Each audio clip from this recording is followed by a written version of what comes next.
Hello बच्चों, मैं हूं तुषार पटेल, आपका अपना physics teacher and welcome on physics वाला। सो कैसे हैं आप सभी? How you all?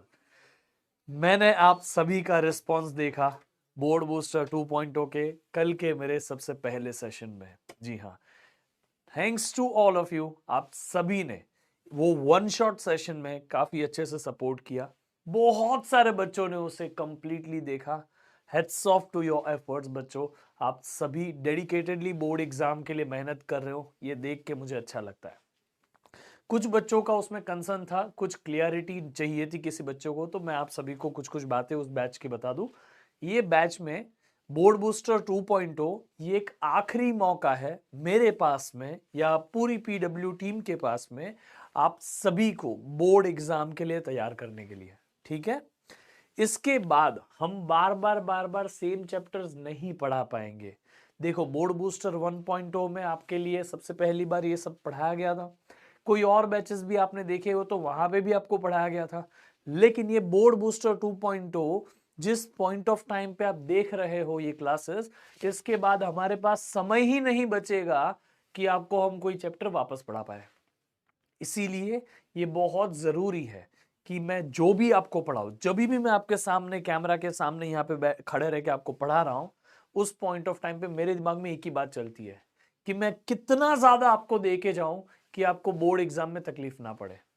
ठीक है, शायद आपको अभी आधा घंटा ज्यादा देखने मिल सकता है क्लास, शायद आपको ज्यादा 1 घंटा ज्यादा देखना पड़ सकता है, लेकिन ये 1 घंटा जो आप ज्यादा देख रहे हो ये आपको आगे जाके फायदा ही करेगा। ठीक है, ये बोर्ड बूस्टर 2.0 का फॉर्मेट ही इस तरह से है बेटा फिजिक्स के पूरे सिलेबस के लिए कि मेरे पास में हर चैप्टर को कराने के लिए आपको 2 दिन मिलेंगे। हर चैप्टर में आपको 2 दिन में कराऊंगा।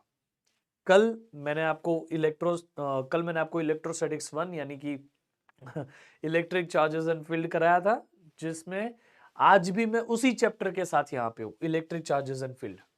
But this is lecture number 2। अब पहले सेशन में इस चैप्टर का पहला जो लेक्चर था उसमें मैं ऑलरेडी आपको पूरा चैप्टर करा चुका हूं, तो ये सेकंड लेक्चर क्यों? Second lecture is all about exploring the questions of this chapter. इस चैप्टर में से कैसे सवाल बोर्ड एग्जाम में पूछे गए हैं, इस चैप्टर में कुछ अलग अलग टाइप के न्यूमेरिकल्स है क्या, तो ये आपको इस सेशन में पता चलेगा।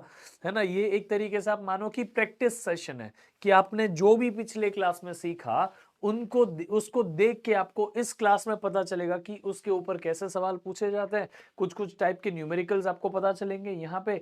तो ये 2 सेशन मिला के मुझे आपको हर एक चैप्टर पूरा करना है। समझ में आ गया? सो ये बहुत जरूरी है कि आप समझे कि इस पूरे सीरीज में फिजिक्स के जितने भी क्लासेस होंगे उसमें हर चैप्टर को मोस्टली 2 सेशंस मिलेंगे, 2 लेक्चर्स मिलेंगे। हर चैप्टर 2 लेक्चर में कराया जाएगा, जिसका पहला लेक्चर वन शॉट होगा which will be around 2 hours. It will be definitely greater than 2 hours। बेटा 2 घंटे में मैं कोई चैप्टर कंप्लीट कैसे कर सकता हूं? आप सोचो जरा। आपने विजेता सीरीज देखी है, 6 6 घंटा, 8 8 घंटा, 9 9 घंटा टीचर खड़े रहते हैं तब जाके उनका वो चैप्टर फिनिश होता है। और मैं उसी चीज को आपको यहाँ पे 2 से 3 घंटे के आसपास में उस चैप्टर को कंप्लीट करने की ट्राई मारता हूं, जहां पे मैं आपको उस चैप्टर के बहुत सारे कंसेप्ट्स, ऐसा नहीं कि एक दो, बहुत सारे कंसेप्ट्स कराता हूं। उसके ऊपर उसमें जो डेरिवेशंस है वो भी खुद लिख के कराता हूं। उसके ऊपर उन डेरिवेशंस के जो फॉर्मूले आते हैं उन फॉर्मूले के ऊपर कुछ कुछ क्वेश्चंस भी आपको प्रैक्टिस कराता हूं। और आपको ये भी दिखाता हूं कि देखो पीवाईक्यूज इस तरीके से आए हैं इस चैप्टर में। तो जब मुझे आपको इतना सारा कराना होता है तो बेटा डेफिनेटली थोड़ा टाइम तो ज्यादा लगेगा, क्योंकि वो मेरे पास आखिरी मौका था आपको ये चैप्टर सिखाने का। पिछले क्लास में मैंने ये चैप्टर आपको अच्छे से सिखाया है।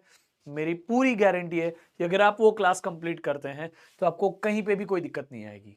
और आप अगर वो सेशन को देख के आज इस सेशन में आए हैं ना, then congratulations to all of you. आप ये सेशन को बहुत एंजॉय करोगे, आपको लगेगा अरे ये आता है, ये आता है, ये तो इतना इजी है। ये चैप्टर जो आपके लिए अभी तक में एक पहाड़ जैसा बना हुआ था ना, आप ऑलरेडी उसे चढ़ चुके हो। ठीक है, तो आज आपको एकदम आराम से इस सेशन को देखना है, नथिंग टू वरी अबाउट। बहुत ही आसान सा चैप्टर है और हम ऑलरेडी इसको सीख चुके हैं, बस आज उसको किस तरह से अप्लाई करना है क्वेश्चंस में वो मैं आपको समझाने वाला हूं। ठीक है, तो ये एक काइंड ऑफ प्रैक्टिस सेशन है।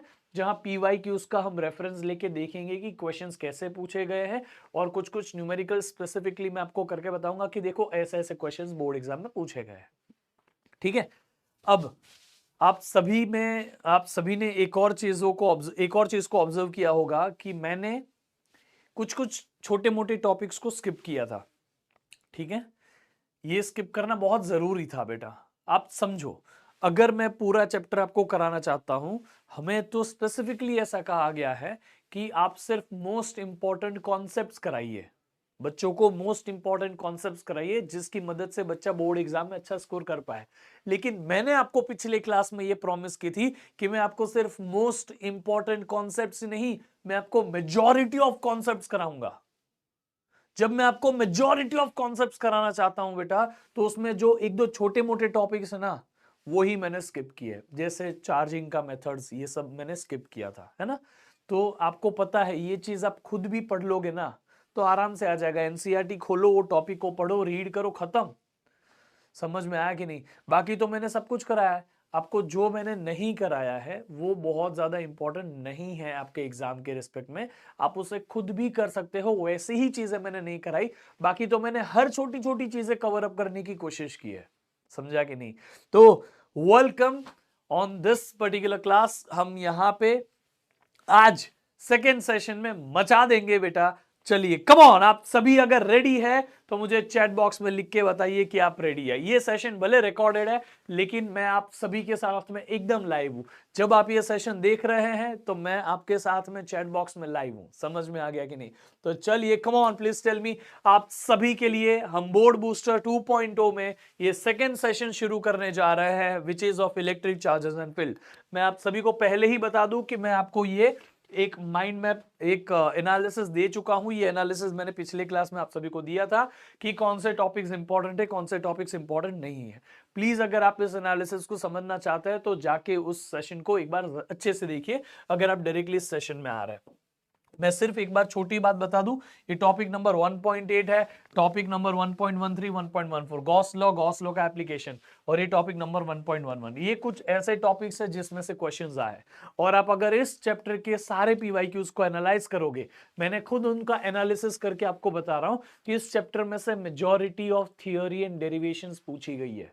ठीक है, तो इस चैप्टर में न्यूमेरिकल्स है, लेकिन उसको आपको डिफिकल्ट लेवल के न्यूमेरिकल करने की जरूरत नहीं है। तो आपके दिमाग में जो भी डर है ना इस चैप्टर का, हटा दो, क्योंकि इस चैप्टर में से ज्यादा करके थियोरी और डेरिवेशंस पूछी गई है, और सारी डेरिवेशंस जो पूछी जाती है वो मैंने आपको लास्ट क्लास में डिटेल में एक एक स्टेप के साथ कराई है।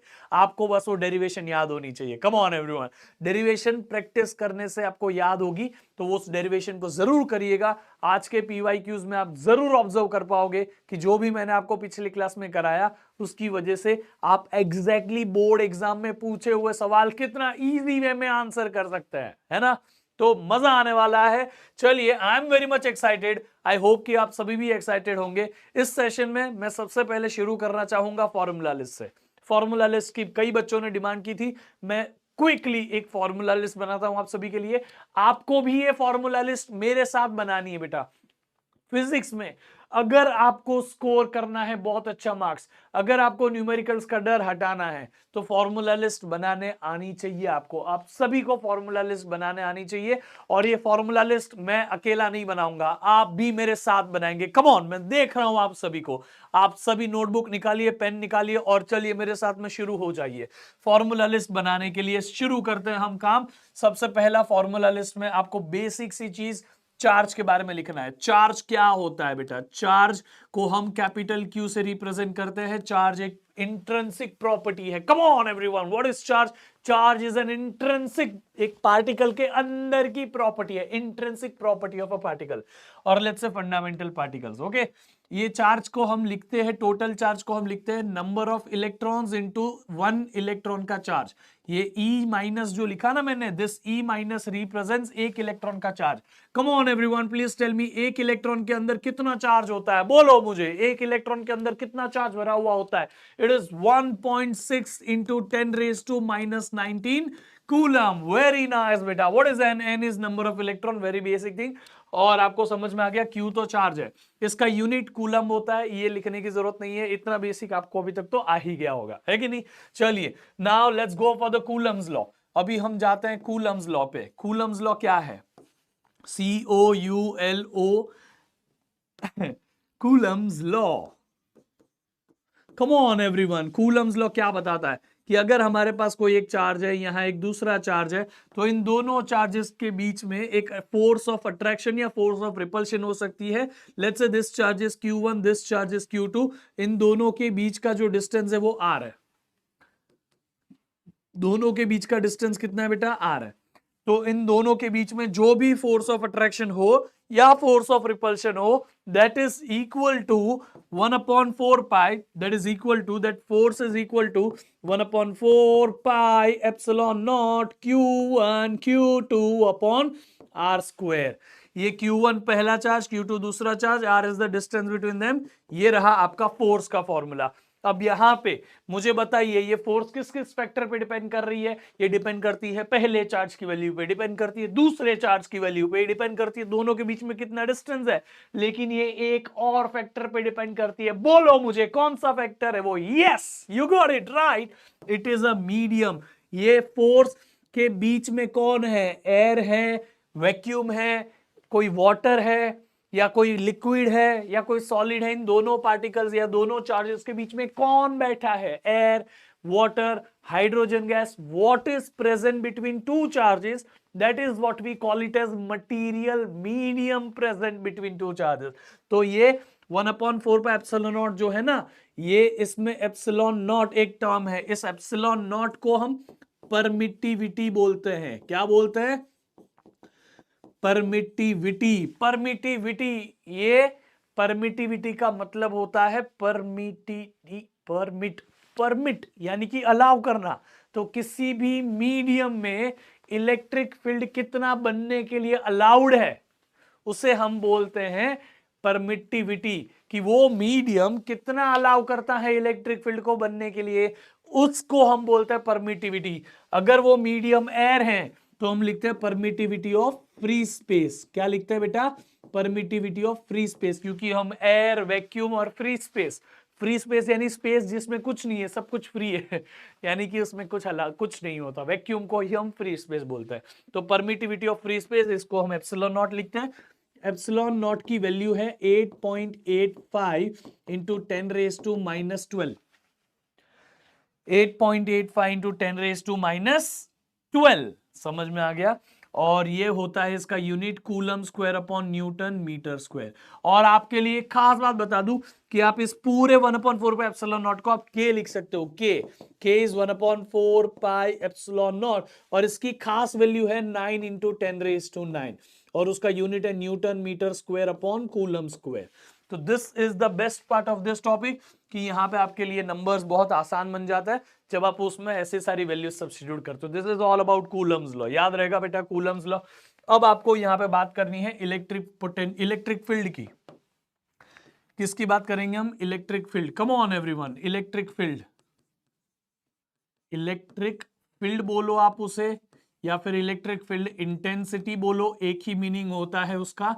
इसे हम कैपिटल ई बार से रिप्रेजेंट करते हैं, कैपिटल ई बार। अगर मेरे पास में कोई चार्ज है विच इज कैपिटल क्यू, जिसकी पॉजिटिविटी है, मतलब वो पॉजिटिव चार्ज है, और इस चार्ज की वजह से कुछ आर डिस्टेंस पर, कितने डिस्टेंस पर? कुछ आर डिस्टेंस पर अगर यहां कोई पॉइंट है, इस पॉइंट पे मुझे बताना है कि ये चार्ज कितना यहां पे फोर्स लगा सकता है। तो इस चार्ज की वजह से यहां कितनी फोर्स लगेगी ये पता करना है। तो हम यहां एक छोटू सा चार्ज लेके आ जाता है, जिस चार्ज की वैल्यू स्मॉल क्यू होती है। उसको हम क्या बुलाते हैं? Come on everyone, please tell me, इसको क्या, ये स्मॉल क्यू क्या है? Come on. इस स्मॉल क्यू का नाम दिया था हमने, छोटू नहीं बोलते इसको, इस स्मॉल क्यू को क्या बोलते हैं? It is called as test charge, है कि नहीं? तो टेस्ट चार्ज जो होता है वो हम यहां प्लेस करते हैं, और ये टेस्ट चार्ज जितना भी फोर्स एक्सपीरियंस करेगा, उस फोर्स को हम उस चार्ज खुद की वैल्यू से डिवाइड कर देंगे। तो हमारे पास इलेक्ट्रिक फील्ड आ जाएगा। इलेक्ट्रिक फील्ड का डायरेक्शन और फोर्स का डायरेक्शन सेम ही होता है, जहां इलेक्ट्रिक फील्ड वहीं फोर्स, समझ में आ गया। और वो पॉजिटिव चार्ज के लिए हम बात कर रहे हैं, पॉजिटिव चार्ज के लिए जहां फोर्स वहीं इलेक्ट्रिक फील्ड, जहां इलेक्ट्रिक फील्ड वहीं फोर्स। नेगेटिव चार्ज के लिए जहां इलेक्ट्रिक फील्ड उसके अपोजिट में फोर्स। क्यों? वो चार्ज नेगेटिव है, वो उल्टा बिहेव करता है, इसलिए तो नेगेटिव है। अगर वो भी सीधा बिहेव करने वाला होता तो वो तो पॉजिटिव होता ना, हाँ कि ना? कम ऑन एवरीवन। तो यहां पे आपको ये एक फॉर्मूला तो पता चल गया इलेक्ट्रिक फील्ड का, फोर्स अपॉन चार्ज। आप उससे मैग्नीट्यूड के टर्म्स में लिख सकते हो, F is equal to force upon charge. अब आपको दूसरा फॉर्मूला, किसी भी पॉइंट चार्ज, ये है हमारा पॉइंट चार्ज, पॉइंट चार्ज बोलो, सोर्स चार्ज बोलो, तो किसी भी पॉइंट चार्ज की वजह से आपको अगर इलेक्ट्रिक फील्ड चाहिए तो उसका फॉर्मूला होता है 1/4 pi epsilon naught capital Q. किसकी बात कर रहे हैं? Capital Q. स्मॉल क्यू तो टेस्ट के लिए रखा है, उसका हमें काम नहीं, उससे हम टेस्ट करेंगे कि कितना फोर्स लग रहा है। तो कैपिटल क्यू की बात हो रही है, divided by the distance between this charge and this specific point. इन दोनों के बीच में डिस्टेंस स्मॉल आर है, तो स्मॉल आर का स्क्वायर। याद रखिएगा इलेक्ट्रिक फील्ड का फॉर्मूला ये रहा। आपको ये फॉर्मूला लिखने भी पड़े काफी बार, काम भी आएगा। इलेक्ट्रिक फील्ड का यूनिट, इसके यूनिट की बात करो तो इसका यूनिट होता है, कम ऑन एवरीवन, क्या होता है इसका यूनिट? मुझे बताओ। यूनिट इज व्हाट बेटा? Electric field is force upon charge, force का यूनिट न्यूटन, चार्ज का unit coulomb. It is a vector quantity, please याद रखिए, and its direction is same as that of force. Force का जहां direction वहीं electric field का direction, positive charge के लिए। अगर हमारे पास ऐसे इलेक्ट्रिक फील्ड है, अगर यहां हमारे पास ऐसे इलेक्ट्रिक फील्ड है, कम ऑन बताओ मुझे, अगर यहां मैं पॉजिटिव चार्ज रख दूं, प्लस क्यू चार्ज, तो ये प्लस क्यू चार्ज ऐसे डायरेक्शन में फोर्स एक्सपीरियंस करेगा, और वो फोर्स की वैल्यू Q इंटू ई, ये देखो ना, E is equal to F upon Q, E is equal to F upon Q, तो Q इधर चला जाएगा, तो F will be equal to Q into E, हाँ कि ना? तो F is equal to Q into E होता है, तो F is equal to Q into E. ये वो फोर्स है जो ये पॉजिटिव चार्ज एक्सपीरियंस करेगा, जहां इलेक्ट्रिक फील्ड है ना, उसके डायरेक्शन में ये फोर्स एक्सपीरियंस करेगा। लेकिन अगर आपने यहां पे एक नेगेटिव चार्ज को प्लेस किया है, ये एक नेगेटिव चार्ज को प्लेस किया है आपने, तो इलेक्ट्रिक फील्ड कहां है? आगे है। फोर्स कहां एक्सपीरियंस करेगा? पीछे करेगा, और वो फोर्स की वैल्यू होगी माइनस ऑफ क्यू ई। क्यों? क्योंकि क्यू की वैल्यू यहां पॉजिटिव थी, क्यू की वैल्यू यहां नेगेटिव है, इसलिए माइनस ऑफ क्यू ई। ये ई बार का डायरेक्शन आगे, माइनस ऑफ ई बार का डायरेक्शन पीछे, इसलिए फोर्स पीछे। समझ में आ गया? पॉजिटिव चार्ज इलेक्ट्रिक फील्ड के अलोंग मूव करता है, नेगेटिव चार्ज इलेक्ट्रिक फील्ड के अपोजिट में मूव करता है। जहां इलेक्ट्रिक फील्ड वहीं फोर्स, जहां इलेक्ट्रिक फील्ड उसके अपोजिट में फोर्स, अगर वो नेगेटिव चार्ज है। याद रहेगा, हाँ कि ना? बोल मेरे को, बता चैट बॉक्स में बता, याद रहेगा ना? हाँ ओके चलो let's go for the next thing. अब हम यहां पे बात करते हैं नेक्स्ट टॉपिक की। इसमें हम पढ़ते हैं डाइपोल। डाइपोल, पोल पोल डाइपोल। अब आपने पिछले क्लास में एक बच्चे ने पूछा था, सर इसमें हम दो पोल को अलग कर सकते हैं? हाँ, दो अलग अलग चार्जेस को पास में लेके आओ, वो पोल डाइपोल हो गया। आप उसमें एक एक को अलग कर दो, पोल हो गया, कोई प्रॉब्लम नहीं है उसमें। डाइपोल क्या होता है? हमारे पास में दो चार्जेस होते हैं, एक चार्ज जिसकी वैल्यू प्लस क्यू, और दूसरा चार्ज जो थोड़े डिस्टेंस के बाद में रख दिया, जिसकी वैल्यू माइनस क्यू।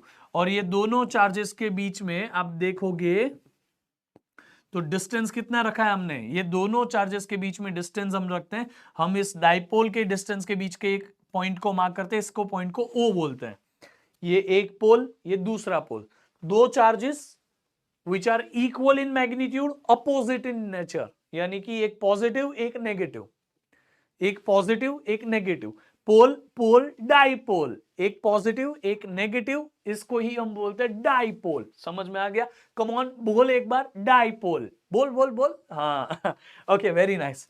अब हम यहां पे बात करते हैं, ये प्लस क्यू ये माइनस क्यू दोनों कुछ डिस्टेंस से सेपरेटेड है, तो इस डिस्टेंस का सेंटर पॉइंट हमने O लिया, सेंटर से लेके इस पोल तक का डिस्टेंस A, सेंटर से लेके इस पोल तक का डिस्टेंस BA, तो total distance between dipole is 2A।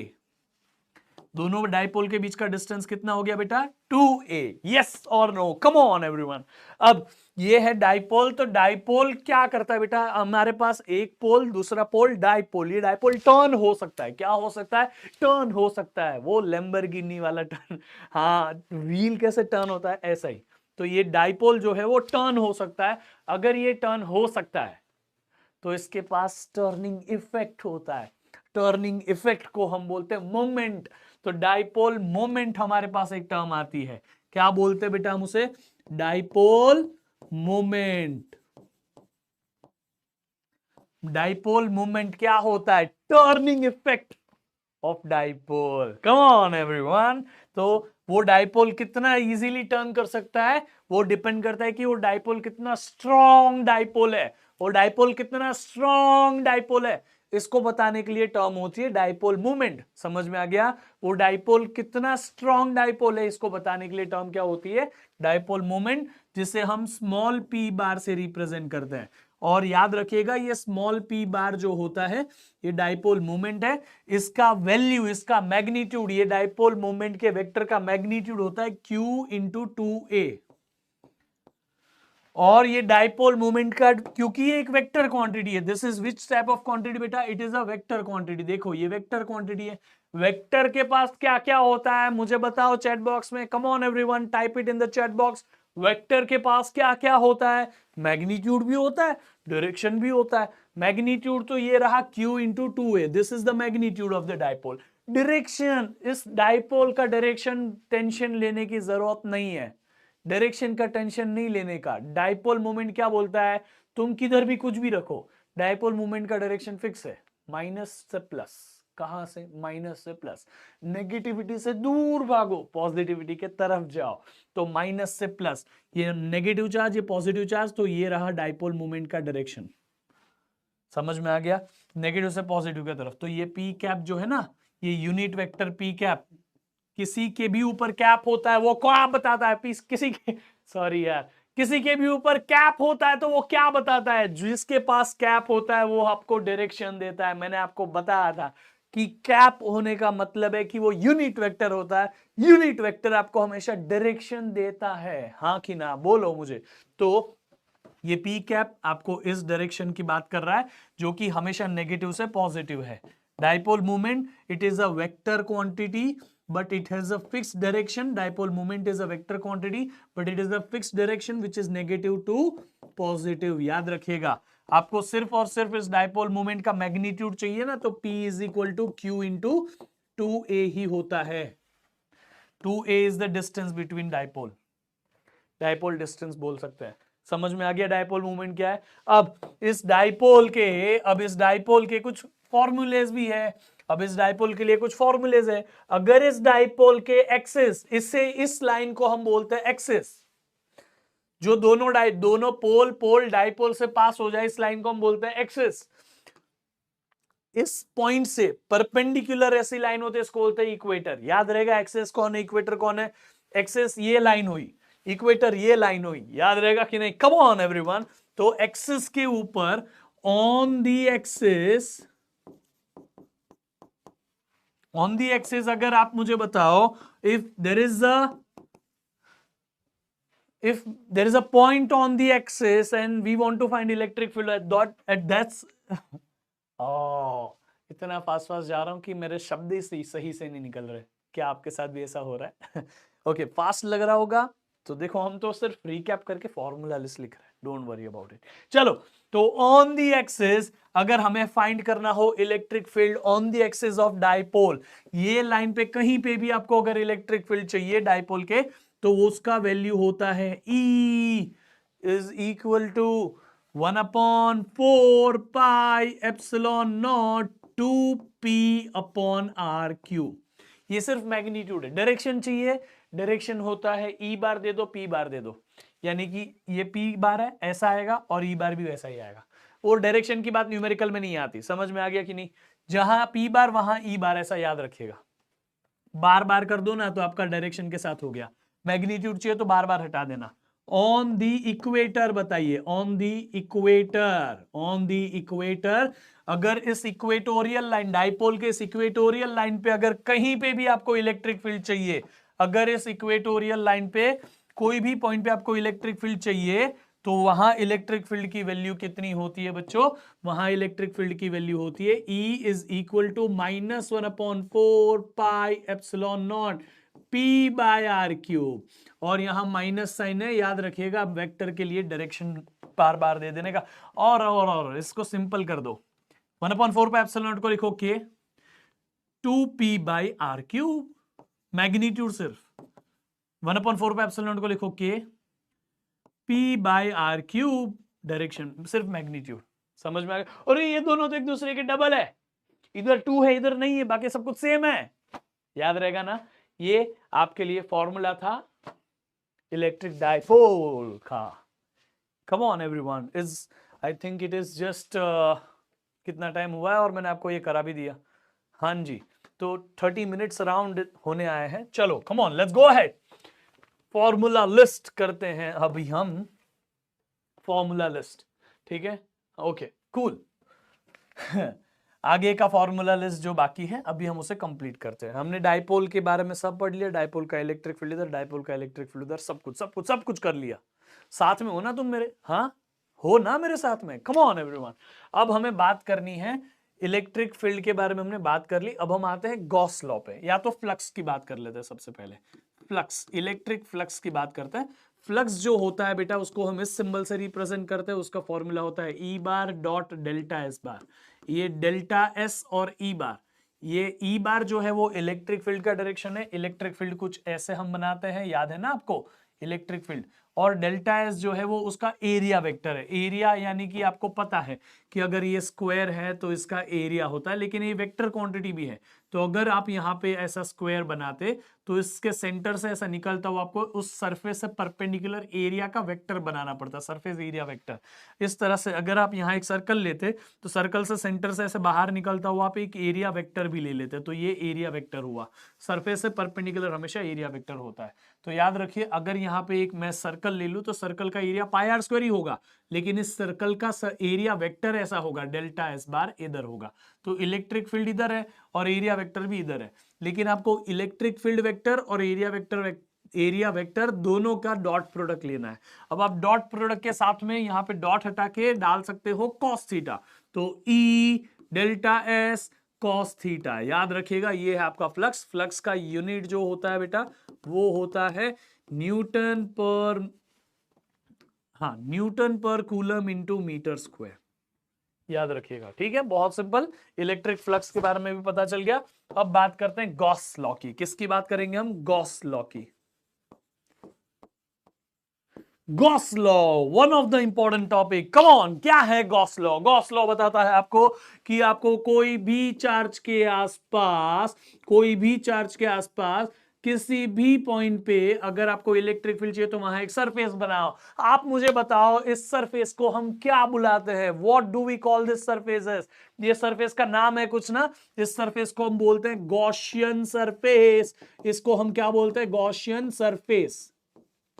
ठीक है, गॉसियन सरफेस। इस सरफेस पे ही हमारा वो पॉइंट है जिस पॉइंट पे हमें total electric field due to this charge चाहिए, या तो total flux due to this charge चाहिए। तो आपको क्या करना है बेटा? सिंपली ये टोटल फ्लक्स अगर आपको इस पॉइंट पे चाहिए, वो टोटल फ्लक्स होता है कि यहां एक गॉसियन सरफेस बना दो और उस गॉसियन सरफेस के अंदर कितना चार्ज कवर हो रहा है, इस गॉसियन सरफेस के अंदर कितना चार्ज है, तो वो है Q, और डिवाइड कर दो एप्सिलॉन नॉट से। खत्म, इतना सिंपल फॉर्मूला फ्लक्स का।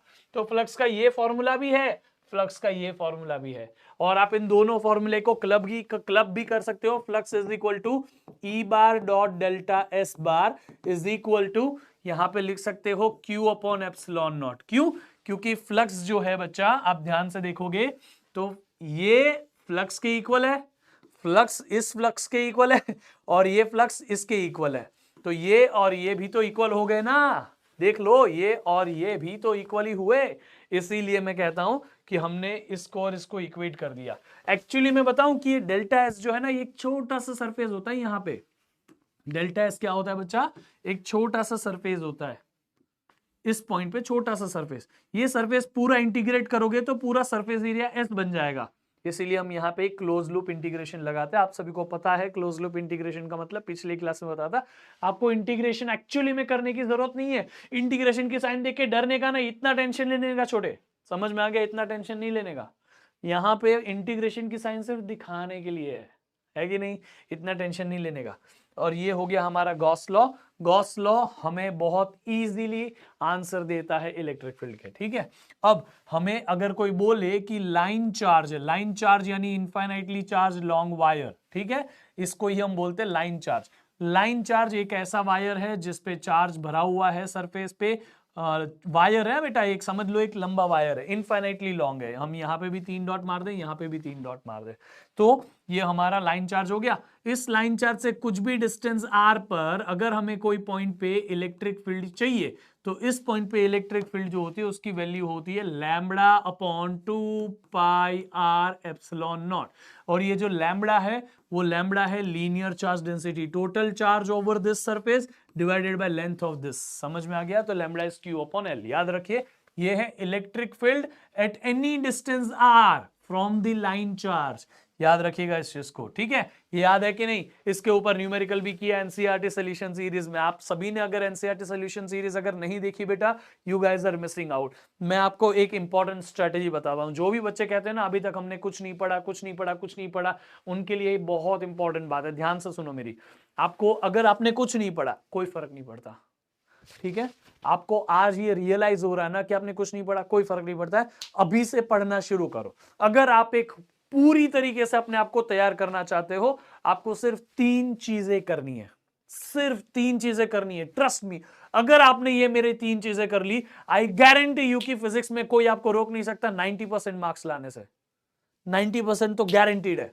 और जो बच्चे थोड़ा बहुत पहले से पढ़ चुके हैं वो आउट ऑफ वी ला सकते हैं फिजिक्स में। और मैं ये सिर्फ बोलने के लिए नहीं बोल रहा, जो भी बच्चा मेरा क्लास ऑलरेडी देख चुका है ना, उनको पता है कि मैं कोई आपको फॉल्स प्रॉमिस नहीं कर रहा हूं, या फिर मैं कोई आपको फॉल्स होप नहीं दे रहा हूं। मैं आपको वही बात करूंगा जिसके लिए मैं कॉन्फिडेंट हूं। अगर मैं कॉन्फिडेंट नहीं हूं ना बेटा, तो ये बहुत बड़ी दिक्कत है। मेरी मेहनत मुझे कॉन्फिडेंस देती है, ठीक है। ध्यान से सुनो वो स्ट्रेटेजी क्या है जिससे आप आउट ऑफ मार्क्स तक ला सकते हो फिजिक्स में। बहुत सिंपल सा है, और ये सिर्फ आपकी अकेले की मेहनत नहीं है, मेरी भी मेहनत साथ में होगी, इसीलिए मैं उसको स्ट्रेटेजी बोल रहा हूं। सिर्फ आपको बता दूंगा कि ये कर लो वो कर लो, ऐसा नहीं है, मैं आपके साथ में मेहनत करूंगा। समझ में आ रहा है? कल रात को 1 बजे तक बैठ के मैंने जो भी आगे का मेरा प्रेजेंटेशन बनाना होता है वो बनाया आज के क्लास के लिए। क्यों? मैं ऐसे ब्लैंक पीपीटी रख के भी पूरा कर सकता हूं, लेकिन ये मैं आपको यहां पे लिख के देता हूं, उसके पहले मैं एक बार लिखता हूं कि क्या सबसे छोटी से छोटी चीज है जो मैं अपने बच्चों को बता पाऊं, ठीक है। तो मैं पूरी मेहनत कर रहा हूं बेटा, मुझे थोड़ी सी बात आपके में भी मेहनत चाहिए, मतलब ये आप में भी एक मेहनत चाहिए बेटा मेरे को, ठीक है। ध्यान से सुनो मेरी स्ट्रेटेजी सुनो। हम दोनों 2 जगह पे मिलते हैं, एक यहां पे which is board booster 2.0 batch में, दूसरा एनसीईआरटी सॉल्यूशन सीरीज में, ठीक है।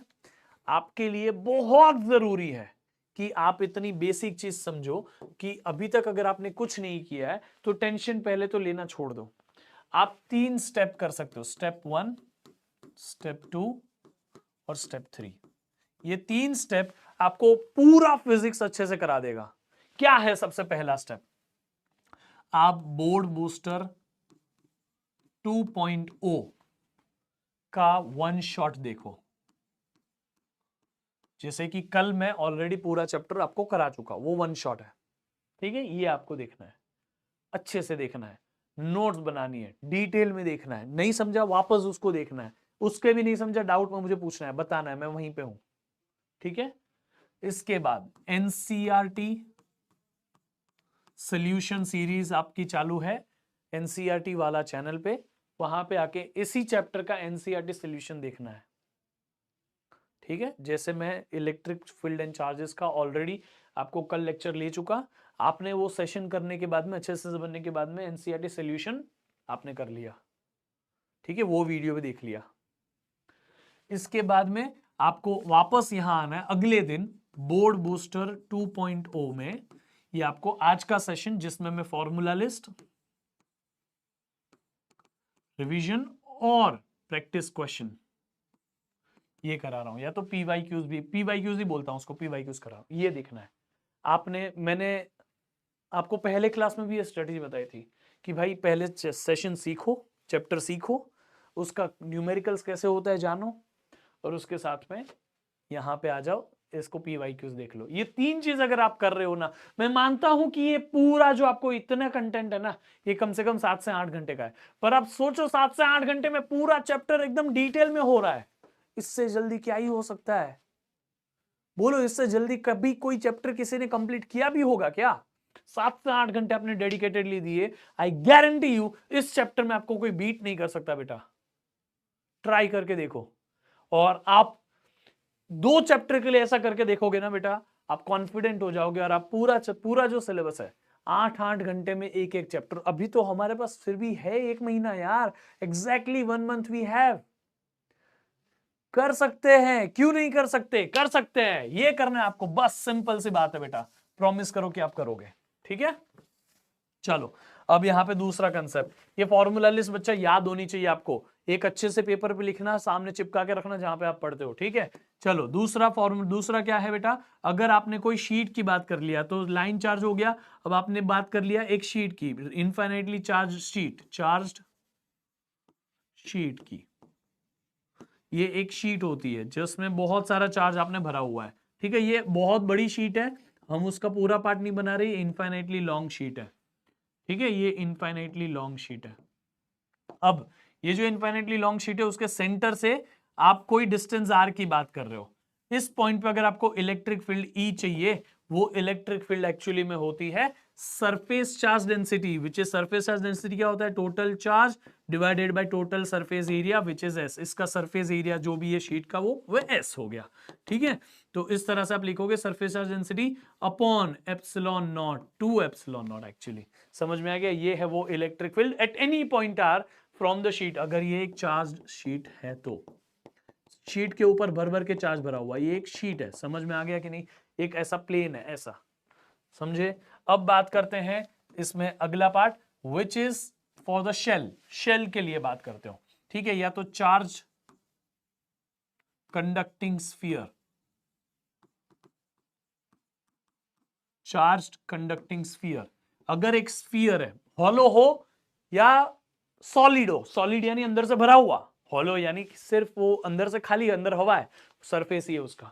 तो अगर ऐसा कोई चार्ज स्फीयर है तो उसके अंदर सारा चार्ज सरफेस पे जमा हो जाता है। पर ये कौन से मटेरियल से बना हुआ होना चाहिए? कंडक्टिंग बॉडी, कंडक्टिंग मटेरियल यानी कोई कंडक्टर से बना हुआ होना चाहिए, ठीक है? इसके ऊपर पूरा चार्ज मिला के हम मान लेते हैं क्यू चार्ज भरा हुआ है, और इसका रेडियस कैपिटल आर है। इसके अंदर कोई भी पॉइंट पे electric field is zero, inside that is electric field is zero. On the surface electric field, on the surface beta, on the surface electric field is actually equal to 1/4 pi epsilon naught q। Surface पे charge कितना है? q upon ये radius जो है ना capital R, तो यहां हमारे पास में हो गया रेडियस कैपिटल आर, ठीक है? Just moment, capital R square. और कोई भी पॉइंट बाहर जो स्मॉल आर डिस्टेंस पर हो, सेंटर से स्मॉल आर डिस्टेंस पर कोई भी पॉइंट हो, तो वहां आउटसाइड के लिए इलेक्ट्रिक फील्ड का वैल्यू होता है 1/4 pi epsilon naught small q upon are square. आपको कोई अगर बोल दे small q upon small are square, बेटा ये डिस्टेंस स्मॉल आर है ना, इसलिए आपको अगर कोई बोल दे कि सॉलिड है, फर्क नहीं पड़ता, बाहर सब ऐसा ही है। आपको बोल दे ये नॉन कंडक्टिंग है, बाहर सब ऐसा ही है।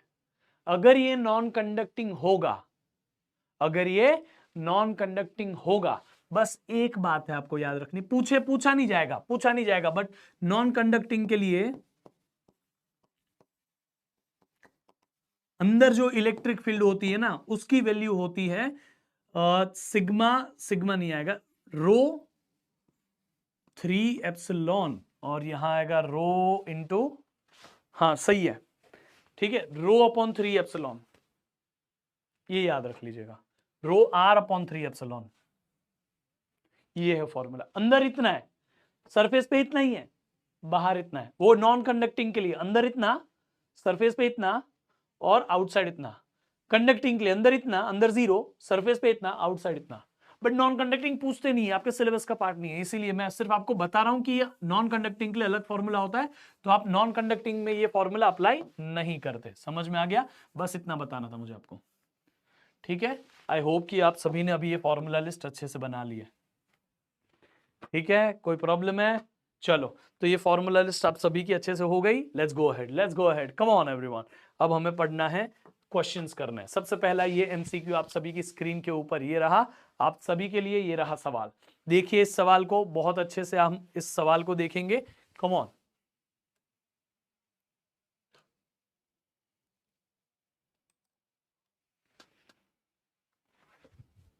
इस सवाल को मैं आपको सॉल्व कराता हूं।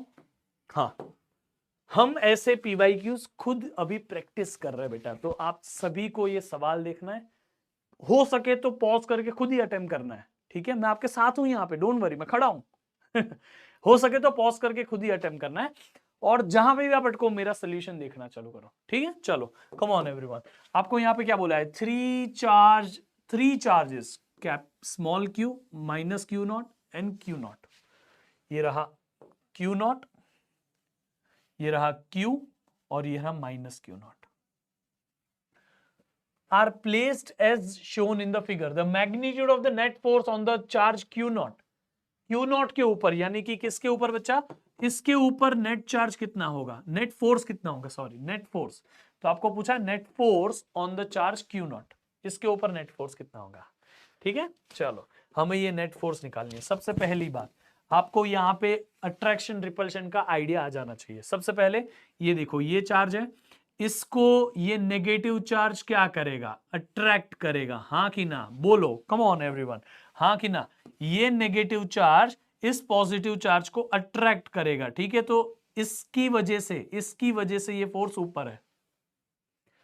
ये चार्ज पॉजिटिव है, ये भी पॉजिटिव है, ये दूसरे एक दोनों को रिपेल करेगा, तो यहां पे एक फोर्स होगा।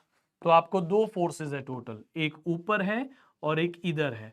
आपका नेट फोर्स इसके बीच में रिजल्टेंट आता है, इसके बीच में रिजल्टेंट आएगा। ठीक है, बट वो बात बाद में है, पहले तो हमें ये एक फोर्स ऊपर और एक फोर्स इधर, ये दोनों निकाल लेनी है।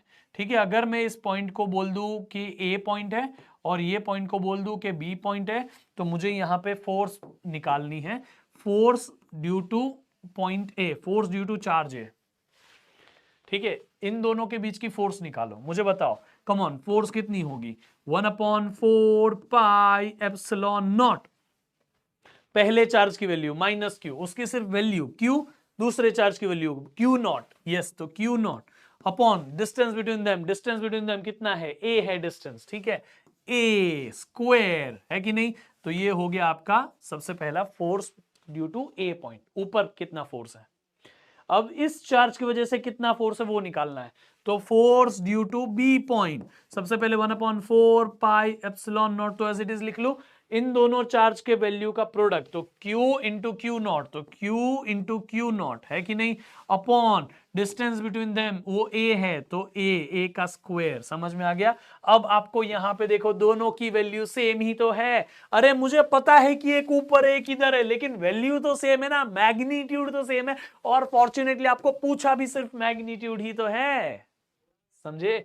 तो चलो इन दोनों का रिजल्टेंट लेते हैं। मुझे पता है कि ये दोनों सेम डायरेक्शन में नहीं है, एक ऊपर है और एक इधर है, ये दोनों राइट एंगल है, angle between them is 90 degree, angle between them is 90 degree. एक इधर है तो ये फोर्स ड्यू टू ए ऊपर है, तो एक फोर्स ड्यू टू बी इधर है। अच्छा एक और चीज, इस ऑप्शन में देखो यहाँ के दिख रहा है, के दिख रहा है ना, इसलिए आप 1/4 pi epsilon not 1/4 pi epsilon not नहीं लिखोगे, उनकी जगह के लिख दोगे। समझ में आ गया। तो k q naught upon a square, k q naught upon a square, ये है फॉर्मूलेज आपके। अब जब भी दो फोर्स परपेंडिकुलर होती है तो उनका रिजल्टेंट जो होता है, ये रिजल्टेंट निकालने का तरीका है root of F A square plus F B square, दोनों का स्क्वायर और रूट ऐड कर दो। समझ में आ गया, दोनों का स्क्वायर कर दो, ऐड कर दो, रूट ले लो, खत्म हो गया। ये पहले का फोर्स का स्क्वायर, दूसरे फोर्स का स्क्वायर, दोनों ऐड कर दिया और रूट ले लिया। तो आप यहां पे देख पाओगे ऑब्वियसली कि अगर मैं total force will be equal to under root of F A square plus F B square करता हूं, तो आपका आंसर क्या आएगा, come on everyone, F A square, इसका स्क्वायर, अरे यार देखो ना यार, एफ ए और एफ बी तो सेम है ना, तो मैं क्यों ना एफ ए और एफ बी को टोटल मिला के एफ ही लिख दूं, एफ नहीं लिख सकता, एफ यहां, चलो एफ ही लिख देते हैं, नेट फोर्स आपको दे देता हूं, एफ ए और एफ बी को एफ लिख दो, एफ ए भी वही है एफ बी भी वही है, तो दोनों को एफ ही लिखो ना, F A equal to F B equal to F, तो एफ ए की जगह भी एफ स्क्वायर, एफ बी की जगह भी एफ स्क्वायर, और यहां पे आ गया रूट, तो ये नेट फोर्स जो आपका बन रहा है वो नेट फोर्स कितना बनेगा बेटा, F square plus F square, F square एक बार, एफ स्क्वायर दो बार, दो एफ स्क्वायर, तो रूट ऑफ 2 एफ स्क्वायर, तो रूट 2, ठीक है, एफ स्क्वायर और रूट कैंसल, तो यहां पे बचा क्या, तो रूट 2 इंटू एफ, अरे ये देखो ना, रूट 2 इंटू एफ स्क्वायर है ना, तो रूट 2 तो ठीक है, लेकिन रूट एफ स्क्वायर में से स्क्वायर और रूट कैंसल, तो एफ स्क्वायर और रूट कैंसल, तो बचा एफ और रूट 2 का रूट 2, तो एफ की वैल्यू कितनी है, एफ ए और एफ बी ये दोनों के इक्वल है, तो कुछ किसी भी एक का नाम ले लो, ये तो दोनों सेम ही है, तो यहां रूट 2, ये देखो रूट 2 का रूट 2 और एफ की वैल्यू कितनी है, k q naught upon a square, root 2 into k q naught upon a square, root 2 into k q naught upon a square, ये रहा। समझे, आसान है बेटा, बहुत इजी है। आपने पहला फोर्स पता कर लिया, दूसरा फोर्स पता कर लिया, पहले इसके और इसके बीच में फोर्स पता कर लिया, Q into q naught upon a square, इन दोनों के बीच में force Q into q naught upon a square, दोनों वैल्यू सेम आई, उनको दोनों को F ही बोल दो, क्या बोल दो, F। अभी यहां पे आपने क्या किया, root of F square, sorry force is equal to root of F A square plus F B square, ये रिजल्टेंट का फॉर्मूला होता है। आपको पता होना चाहिए कि अगर एक वेक्टर ए यहां है, एक वेक्टर बी यहां है, इन दोनों का आपको रिजल्टेंट चाहिए, तो resultant is A square plus B square. कब, जब दोनों के दोनों फोर्सेस या दोनों के दोनों वेक्टर राइट एंगल्ड हो, तब आप सीधा ये फॉर्मूला रिजल्टेंट का अप्लाई कर सकते हो। यही मैंने अप्लाई किया है यहाँ पे, एक फोर्स दूसरी फोर्स दोनों का स्क्वायर करो, ऐड करो और रूट ले लो, ये है आपका नेट फोर्स का फॉर्मूला। एफ ए को भी एफ लिखा, एफ बी को भी एफ लिखा, यहाँ पे F square plus F square, two F square का रूट 2 बन गया है ना, 2f स्क्वायर में से रूट ऑफ 2 और root of F square, root of F square को f लिख दिया और रूट 2 का रूट 2, रूट 2 की value as it is, f की वैल्यू कोई भी एक रख दो, यहां पे हो गया। समझ में आ गया, सिंपल है, तो इसीलिए थर्ड। देखो थोड़ा सा ट्रिकी पार्ट है, लेकिन ये क्वेश्चन ज्यादा करके बच्चे फिर स्किप करते हैं, ऐसे ही जगह पे आप मार्क्स लाते हो और जब एग्जामिनर आपका पेपर चेक करता है उनको पता चलता है कि ये बच्चा तो सारे बच्चे जो अवॉइड करे उसको भी अटेम्प्ट कर रहा है, ठीक है, और ये अच्छे सवाल है, देख लीजिए यहाँ पे उसका solution. Easy? Here we go for the next question. अच्छा सवाल है, गॉस लॉ का सवाल है। If the net electric flux through a closed surface is zero, आपको पूछा है अगर फ्लक्स जीरो है तो मुझे बताओ क्या इससे समझता है, इन्फर क्या कर सकते हैं। 2021-22 के टर्म 1 में आया है, ये 1 मार्क का सवाल है कि ये आपको क्या समझता है अगर मैं बोलूं फ्लक्स जीरो है, तो फ्लक्स जीरो मतलब क्या, बोलो everyone, please tell me in the chat box. Flux zero यानी कि क्या, आपको पता है गॉस लॉ का स्टेटमेंट, गॉस लॉ का स्टेटमेंट छोड़ो, गॉस लॉ का मीनिंग क्या पता है, गॉस लॉ यही बताना चाहता है कि जहां पे भी फ्लक्स होगा वहां चार्ज होगा, जहां पे भी फ्लक्स होगा वहां चार्ज होगा। मैं ये नहीं बोल रहा हूं कि चार्ज प्रेजेंट होगा, नेट चार्ज कुछ तो होगा, समझ में आ गया कि नहीं आ गया, नेट चार्ज कुछ तो होगा। अगर एक डब्बा है, इस डब्बे के अंदर आप एक पॉजिटिव चार्ज रखोगे तो यहां से कुछ लाइंस निकलेगी, लेकिन वहां आप पॉजिटिव चार्ज भी रख रहे हो, एक नेगेटिव चार्ज भी रख रहे हो, तो नेट कितना हो गया, जीरो हो गया। तो नेट चार्ज जीरो हो गया तो कोई लाइंस ही नहीं निकलेगी, क्योंकि पॉजिटिव की लाइन नेगेटिव से कैंसल आउट हो जाएगी। समझ में आ गया। तो आपको यहां अगर मैं गॉस लॉ के बारे में बताऊं तो flux is equal to Q upon epsilon naught होता है, और अगर फ्लक्स जीरो है तो आप उससे समझ सकते हो कि Q upon epsilon not, Q भी जीरो है, यानी कि नेट चार्ज जीरो है। मैं ये नहीं बोल रहा हूं कि चार्ज वहां डब्बे में है कि नहीं है, प्रेजेंट है कि नहीं है, ये नहीं बोल रहा हूं, शायद डब्बे में कोई चार्ज ही ना हो, कोई चार्ज ही ना हो, या फिर शायद डब्बे में प्लस क्यू और माइनस क्यू दोनों प्रेजेंट हो जो एक दूसरे को नलीफाई कर रहे हैं। समझ में आ गया। लेकिन अगर चार्ज ही नहीं है तो उस चार्ज की वजह से इलेक्ट्रिक फील्ड भी तो नहीं होगी ना, बोलो एवरीवन। तो इससे हमें यह समझता है कि we can infer that E is equal to zero. समझ में आ गया, इलेक्ट्रिक फील्ड जीरो होगी, याद रहेगा, चार्ज भी जीरो होगा, इलेक्ट्रिक फील्ड भी जीरो होगी, दोनों के लिए देख लीजिए, ठीक है।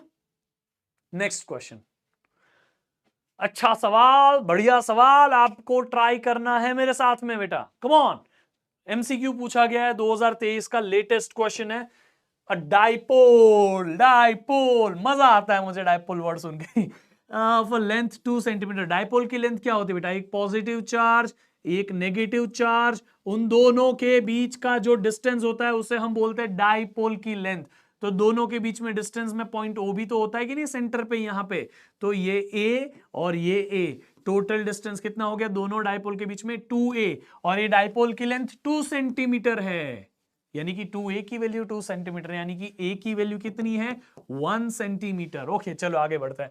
प्लेस्ड एट 30 डिग्री, 30 डिग्री पे प्लेस्ड है ये डायपोल। कैसे पे प्लेस्ड है? 30 डिग्री, ये ऐसा है 30 डिग्री पे प्लेस्ड है ऐसा, बाद में डायग्राम बनाएंगे। With an electric field, electric field यानी कि थीटा की वैल्यू 30 डिग्री है, इलेक्ट्रिक फील्ड की वैल्यू कितनी है बेटा? 2 × 10⁵ न्यूटन पर कूलम। और if the net dipole experiences a torque, torque भी दिया गया है, टॉर्क कितना है? 8 × 10⁻³ न्यूटन मीटर। समझ में आ गया? The magnitude of the either of the charge, कोई भी एक चार्ज के बारे में फोर्स बताओ।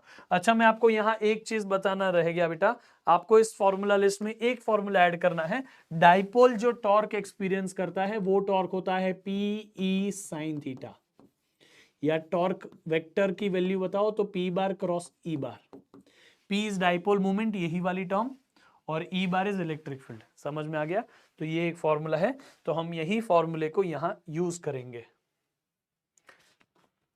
ठीक है चलो लेट्स डू इट।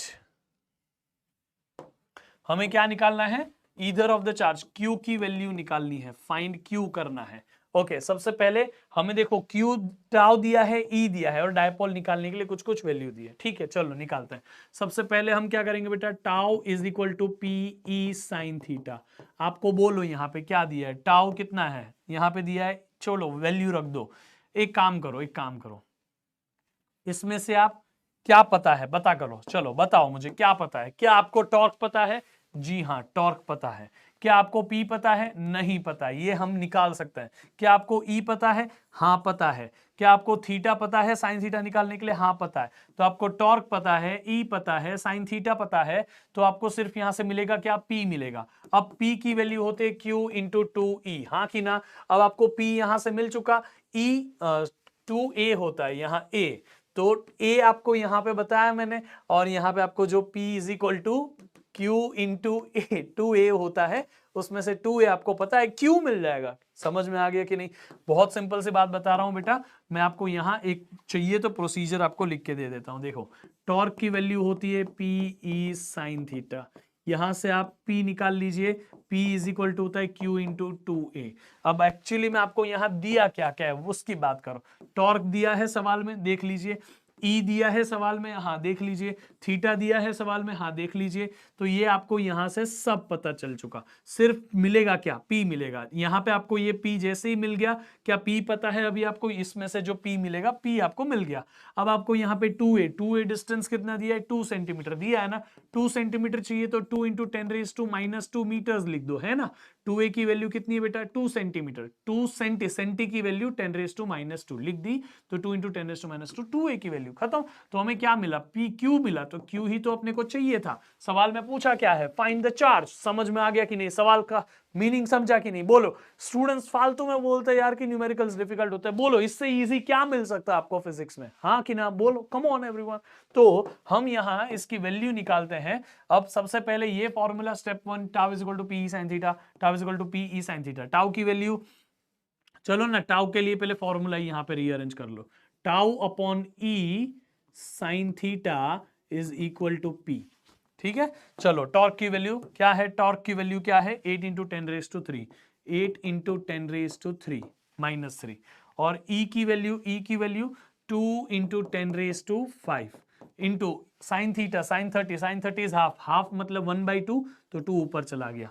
अब समझा कि नहीं? अरे हाफ यानी 1/2 होता है, तो ये 2 न्यूमरेटर में ले लो। समझ गए कि नहीं क्या किया मैंने?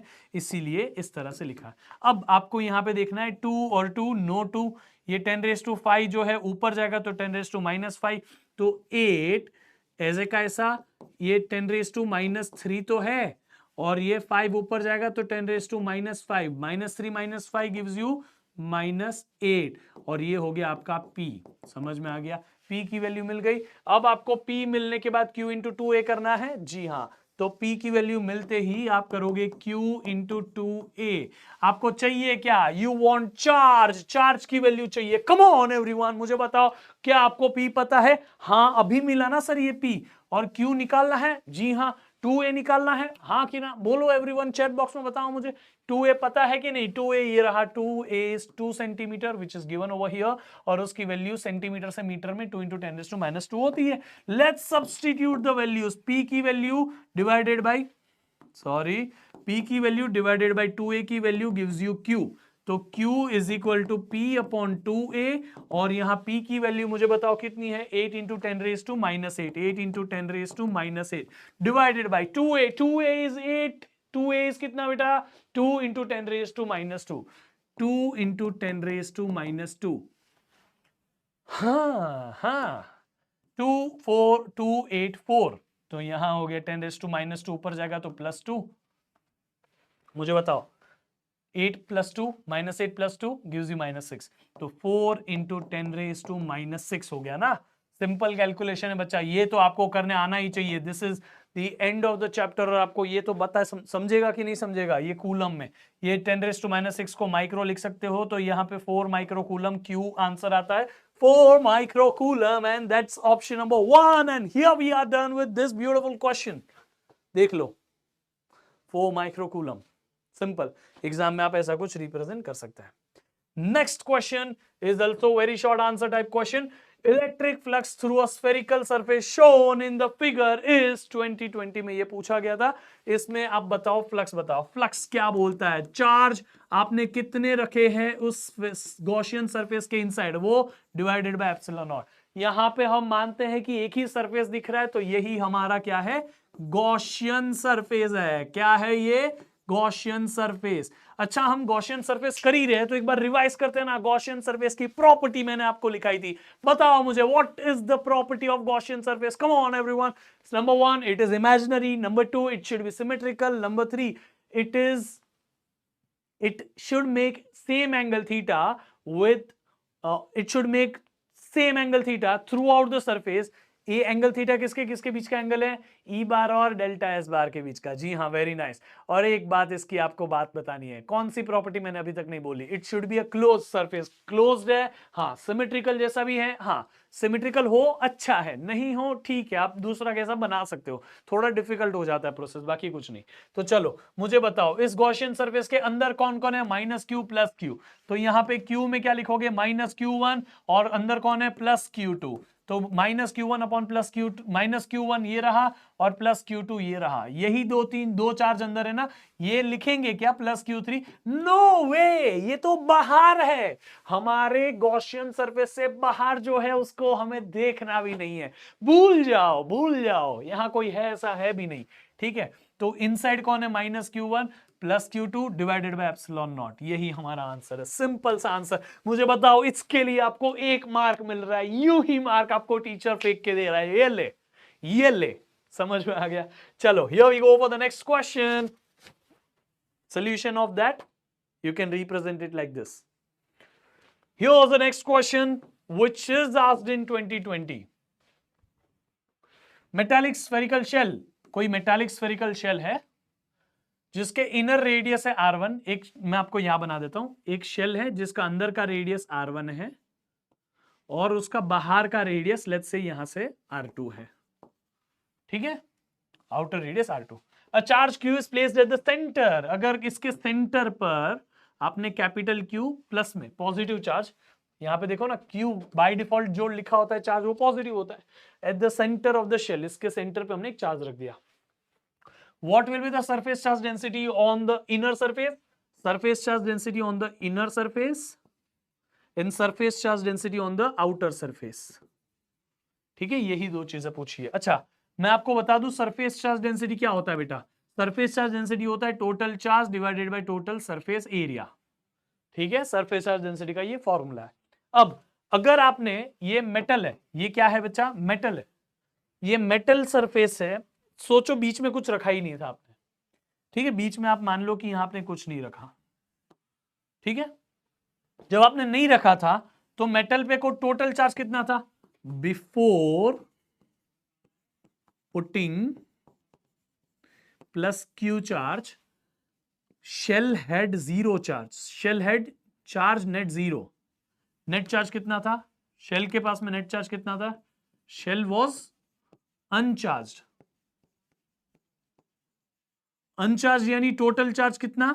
जीरो। टोटल चार्ज जीरो यानी जितना पॉजिटिव उतना नेगेटिव। ऐसा तो नहीं है उसके अंदर इलेक्ट्रॉन ही नहीं होंगे, ऐसा तो नहीं उसके अंदर प्रोटॉन ही नहीं होंगे।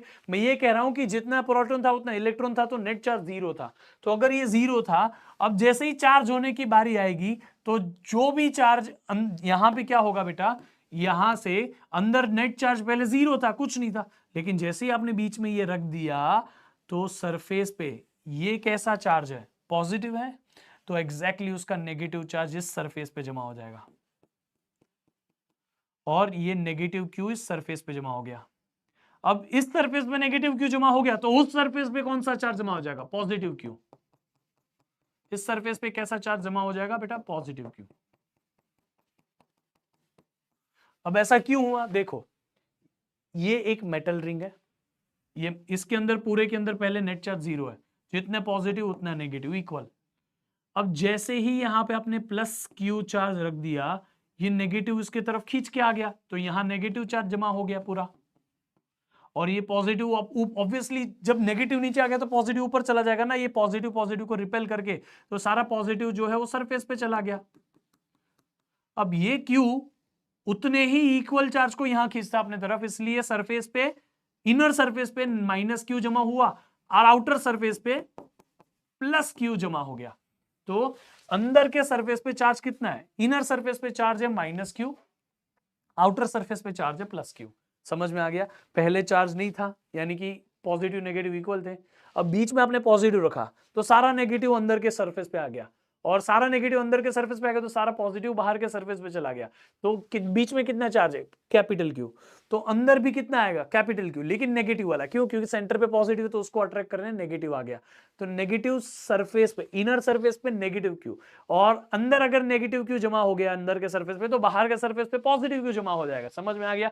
यही कंसेप्ट है। इसीलिए surface charge density for inner surface, inner पे चार्ज कितना? नेगेटिव क्यू, और उसका सरफेस एरिया चार्ज अपॉन, ये है ना charge upon surface area, surface area क्या है?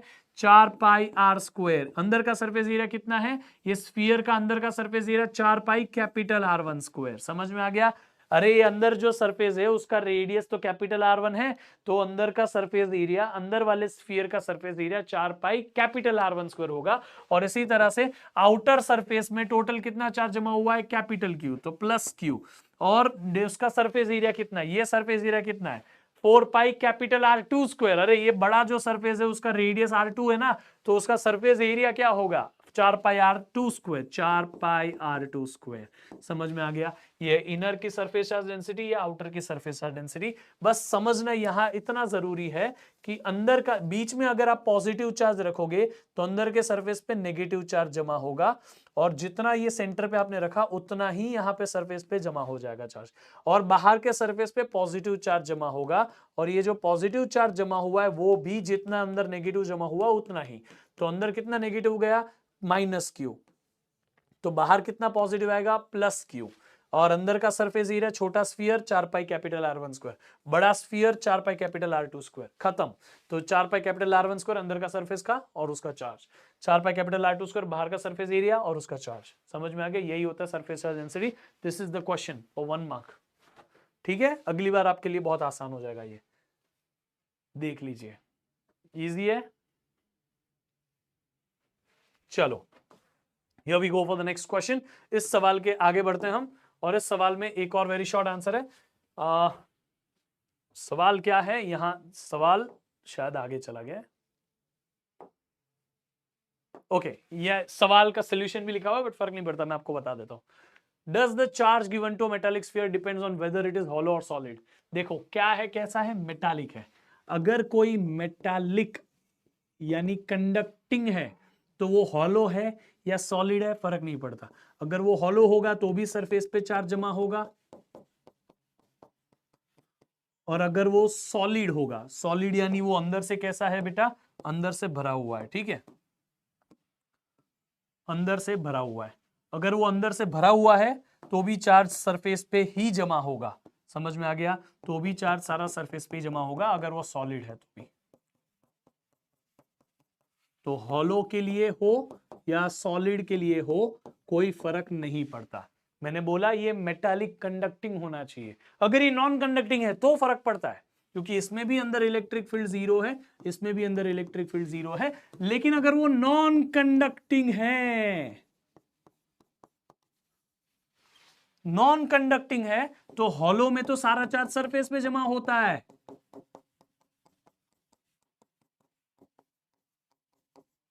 लेकिन जो सॉलिड बनता है, सॉलिड में सारा का सारा चार्ज कहां जमा होगा बेटा?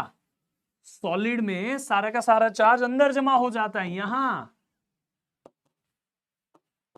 इसीलिए फर्क पड़ता है, इसलिए फर्क पड़ता है सॉलिड में। समझ में आ गया? सॉलिड में फर्क पड़ेगा और मेटालिक में, मतलब नॉन कंडक्टिंग में फर्क पड़ेगा और मेटालिक में फर्क नहीं पड़ेगा।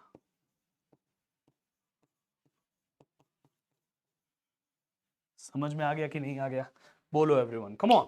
अब short answer one type question देखो, 2015 में पूछा गया, easy peasy lemon squeezy. Electric flux क्या है? Electric flux is the number of lines passing per number of lines.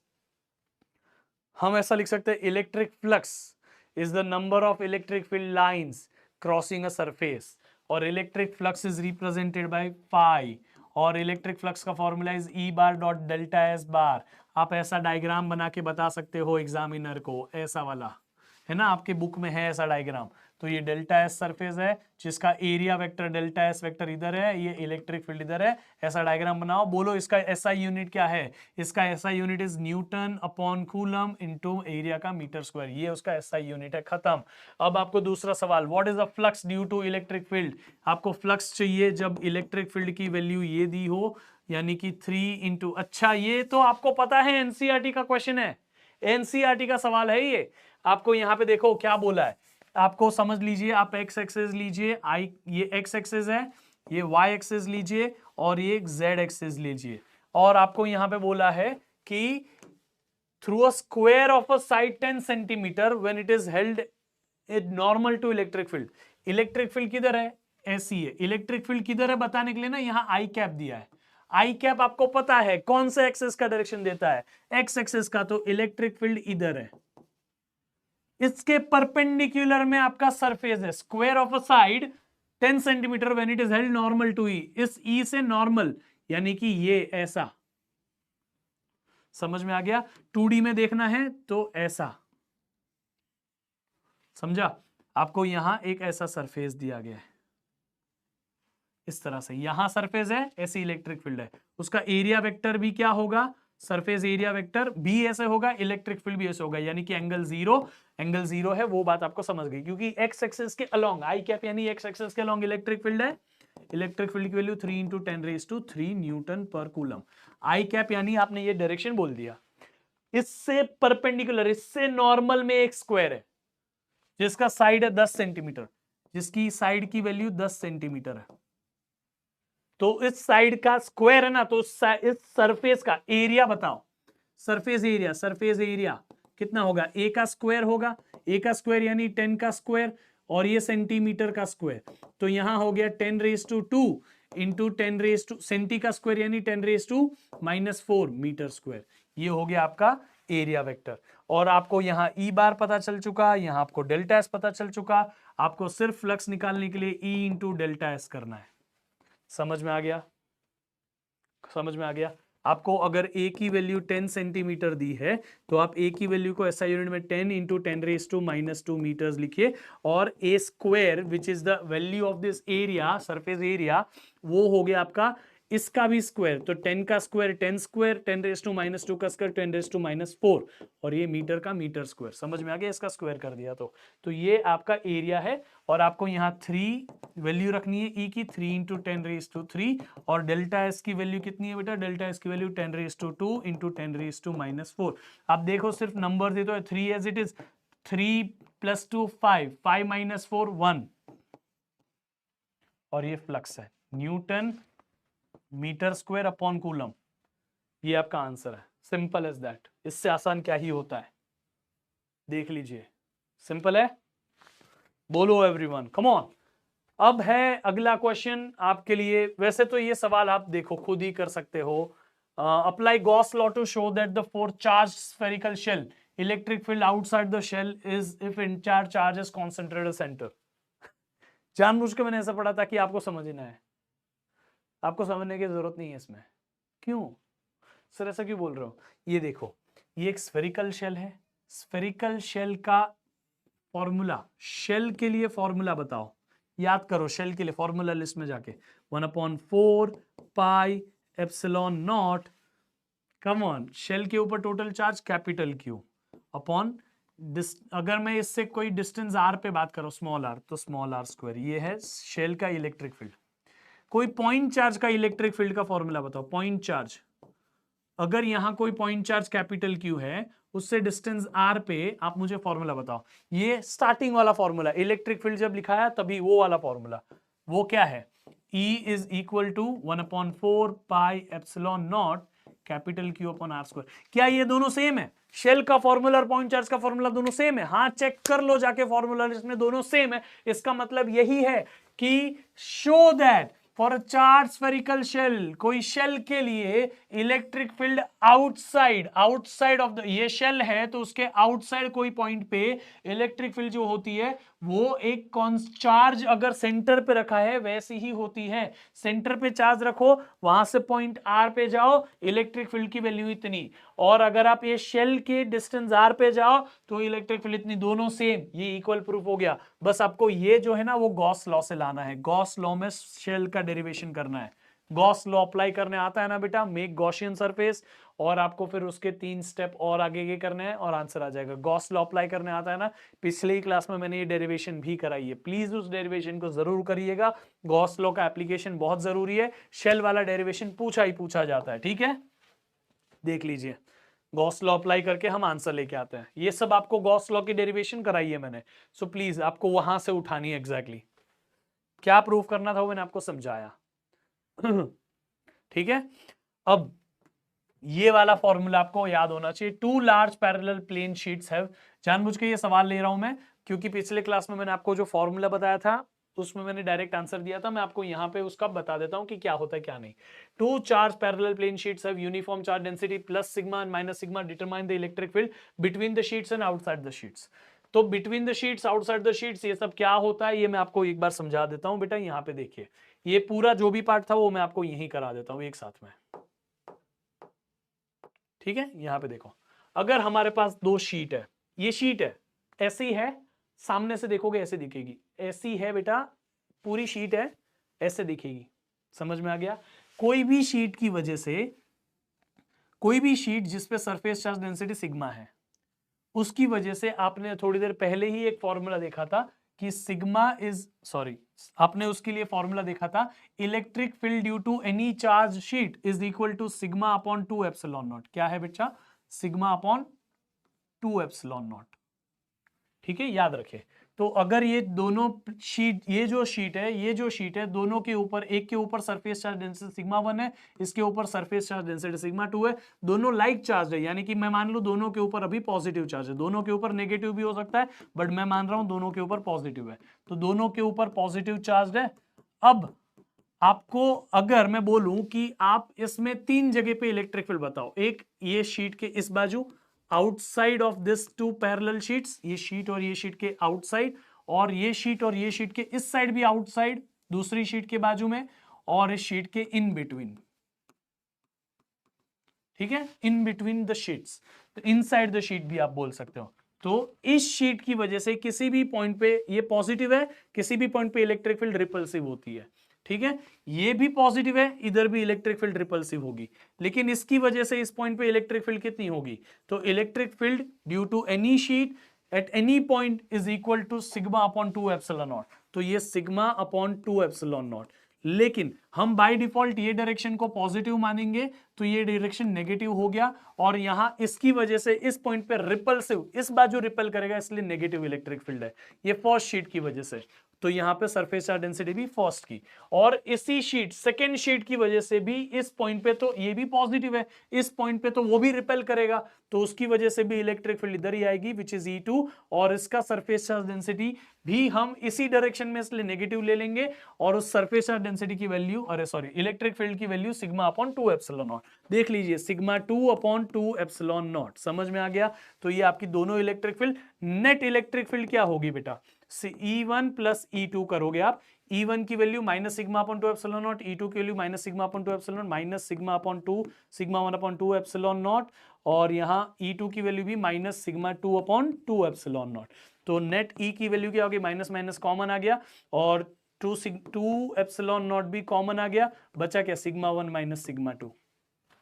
समझाइए कैसे आया। इसी तरह आप इस पॉइंट पे भी तो ला सकते हो, इस पॉइंट पे बताओ, इस शीट की वजह से इस पॉइंट पे ये पॉजिटिव चार्ज है, इस पॉइंट पे रिपल्सिव, ऐसी इलेक्ट्रिक फील्ड होगी, और ये डायरेक्शन हमने पॉजिटिव माना है, इसलिए इलेक्ट्रिक फील्ड की वैल्यू इस शीट की वजह से सिग्मा अपॉन 2 एप्सिलॉन नॉट। कौन सी शीट है, 1 शीट है, इसलिए surface charge density 1, electric field 1। ये भी पॉजिटिव शीट है, सेकंड शीट, उसकी इलेक्ट्रिक फील्ड भी रिपल्सिव, ये पॉजिटिव है इसलिए उसके भी रिपल्सिव, तो इलेक्ट्रिक फील्ड 2 भी यही है, वो कितनी है, सिग्मा 2 अपॉन 2 एप्सिलॉन नॉट बेटा। अब आप देखो दोनों इस साइड है तो दोनों का टोटल इलेक्ट्रिक फील्ड कितना हो गया, सिग्मा, ये electric field due to plus first plus electric field due to second, first की electric field sigma 1 upon 2 epsilon naught, और सेकंड की electric field sigma 2 upon 2 epsilon naught, समझ में आ गया। और ये नेट इलेक्ट्रिक फील्ड का वैल्यू क्या होगा, यहां से 2 कॉमन, एप्सिलॉन नॉट कॉमन, और यह सिग्मा 1 प्लस सिग्मा 2 इस डायरेक्शन में, समझ में आ गया। इसी तरह से आपको ये इलेक्ट्रिक फील्ड आउटसाइड राइट में भी मिल गई, और यही electric field outside left side भी मिल गई। अब बीच में यहां पे देखो, पॉजिटिव शीट, उसकी वजह से इधर रिपल्सिव, ये electric field due to first one कितनी होगी, इस साइड है पॉजिटिव है, कितनी value, sigma upon 2 epsilon naught. कौन सी शीट, फर्स्ट शीट की वजह से, फर्स्ट तो सिग्मा 1, इस शीट की वजह से रिपल्सिव तो इस साइड आएगा रिपल्सिव, इस शीट की वजह से इस पॉइंट पर रिपल्सिव इधर आएगा, इलेक्ट्रिक फील्ड ड्यू टू 2, ये तो नेगेटिव है तो माइनस, और वैल्यू कितनी, sigma upon 2 epsilon naught, sigma upon 2 epsilon not. ये सेकेंड शीट है, सेकेंड शीट की वजह से इसीलिए यहां पे सेकेंड 2, तो total electric field will B E1 plus E2, E1 की value sigma 1 upon 2 epsilon not, E2 की value minus sigma 2 upon 2 epsilon not. ये E की वैल्यू क्या हो जाएगी बेटा, 2 एप्सिलॉन नॉट कॉमन, और यहां पे सिग्मा 1 माइनस सिग्मा 2 बचेगा। समझा कि नहीं, basic 2 epsilon naught common, sigma 1 minus sigma 2। अब आपको यहां पे एक बात बताऊं, इसको सिंप्लीफाई करो, if sigma 1 is equal to sigma 2, अगर ऐसा आपको बोल दिया, sigma 1 is equal to sigma 2, sigma 1 और सिग्मा 2 की वैल्यू इक्वल डालो, सिग्मा 1 और सिग्मा 2 की वैल्यू इक्वल, सिग्मा 1 और सिग्मा 2 अगर इक्वल है, ये दोनों इक्वल है, इक्वल तो जीरो हो जाएगा ना, दोनों माइनस होके, तो इलेक्ट्रिक फील्ड जीरो, समझे, अरे यहां प्लस है, सॉरी, हाँ माइनस माइनस कॉमन आ चुका है तो यहां प्लस है, ठीक है, ये माइनस माइनस कॉमन आ चुका है, 2 एप्सिलॉन नॉट कॉमन आ चुका है, सिग्मा 1 माइनस सिग्मा 2 में से प्लस बाहर आ, प्लस बचेगा सिर्फ, तो ये जीरो नहीं होगा। सिग्मा प्लस सिग्मा, अगर सिग्मा 1 और सिग्मा 2 दोनों इक्वल है तो दोनों को मिला के सिग्मा लिख दो, अगर ये दोनों को सिग्मा लिखेंगे, कम ऑन एवरीवन थोड़ी देर यहां पे ध्यान दीजिए, तो sigma 1 plus sigma 2 2 sigma upon 2 epsilon naught, और ये माइनस का माइनस, तो E की वैल्यू क्या होगी, 2 gets cancel, sigma upon epsilon naught, इसीलिए हम E की वैल्यू को लिखते हैं minus sigma upon 2 epsilon naught. और यहां पर भी तो हम करेंगे सिग्मा 1 और सिग्मा 2 को, सिग्मा 1 को भी सिग्मा लिखो, सिग्मा 2 को भी sigma, sigma plus sigma 2 sigma इधर जाएगा तो 2 सिग्मा अपॉन 2 एप्सिलॉन नॉट, तो 2 gets cancel, sigma upon epsilon naught, इसलिए इलेक्ट्रिक फील्ड की वैल्यू क्या हो गई, सिग्मा अपॉन एप्सिलॉन नॉट। ठीक है, अब यहां पे बात करो, सिग्मा और सिग्मा कैंसिल हो जाएगा, एक दूसरे को माइनस कर देंगे। देखो यहाँ पे सिग्मा 1 की वैल्यू सिग्मा, सिग्मा 2 की value sigma, sigma minus sigma 0, 0 into anything 0, electric field 0। तो जब लाइक चार्ज प्लेट होती है तो उसके बीच में इलेक्ट्रिक फील्ड 0 होती है, उसके बाहर सिग्मा अपॉन एप्सिलॉन नॉट, उसके इस साइड बाहर सिग्मा अपॉन एप्सिलॉन नॉट। ये सिग्मा प्लस सिग्मा 2 सिग्मा होगा और 2 2 गेट्स कैंसिल, तो ये 2 नहीं होगा यहाँ, ठीक है।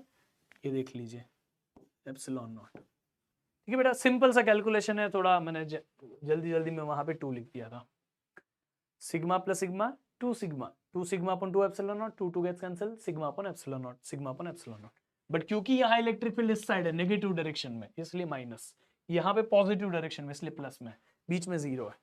और इसी तरह से आप लाइक अनलाइक चार्ज के लिए करोगे तो यहां पे फॉर्मूला क्या आएगा बेटा, इलेक्ट्रिक फील्ड इनसाइड के लिए ये कैसी है बेटा, इसका सरफेस चार्ज डेंसिटी सिग्मा 1, इसका सरफेस चार्ज डेंसिटी सिग्मा 2।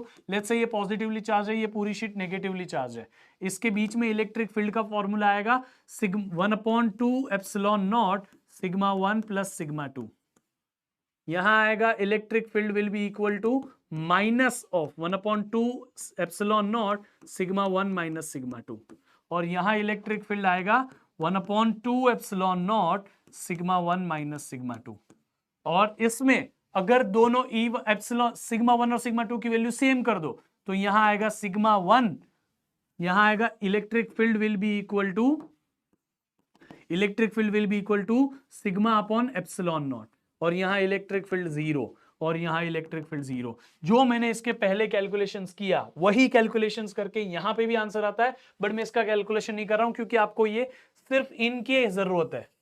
अगर अनलाइक चार्ज पैरेलल प्लेट्स है तो सिर्फ ये याद रख लीजिए कि बाहर 0, आउटसाइड 0, ये भी आउटसाइड है और ये भी आउटसाइड है, लेकिन इनसाइड जो है सिग्मा अपॉन 2 एप्सिलॉन है। लेकिन अगर ये अनलाइक से लाइक्ड है, लाइक चार्जेस, इधर जो चार्ज इधर भी वो चार्ज, तो अंदर 0 और बाहर कुछ तो चार्ज है, sigma upon epsilon naught, sigma upon epsilon not. याद रहेगा, इतना याद रखना है बेटा, ये एक्स्ट्रा है, जिन बच्चों का बेसिक्स क्लियर नहीं है उनको ये करने की जरूरत नहीं है बेटा, ठीक है।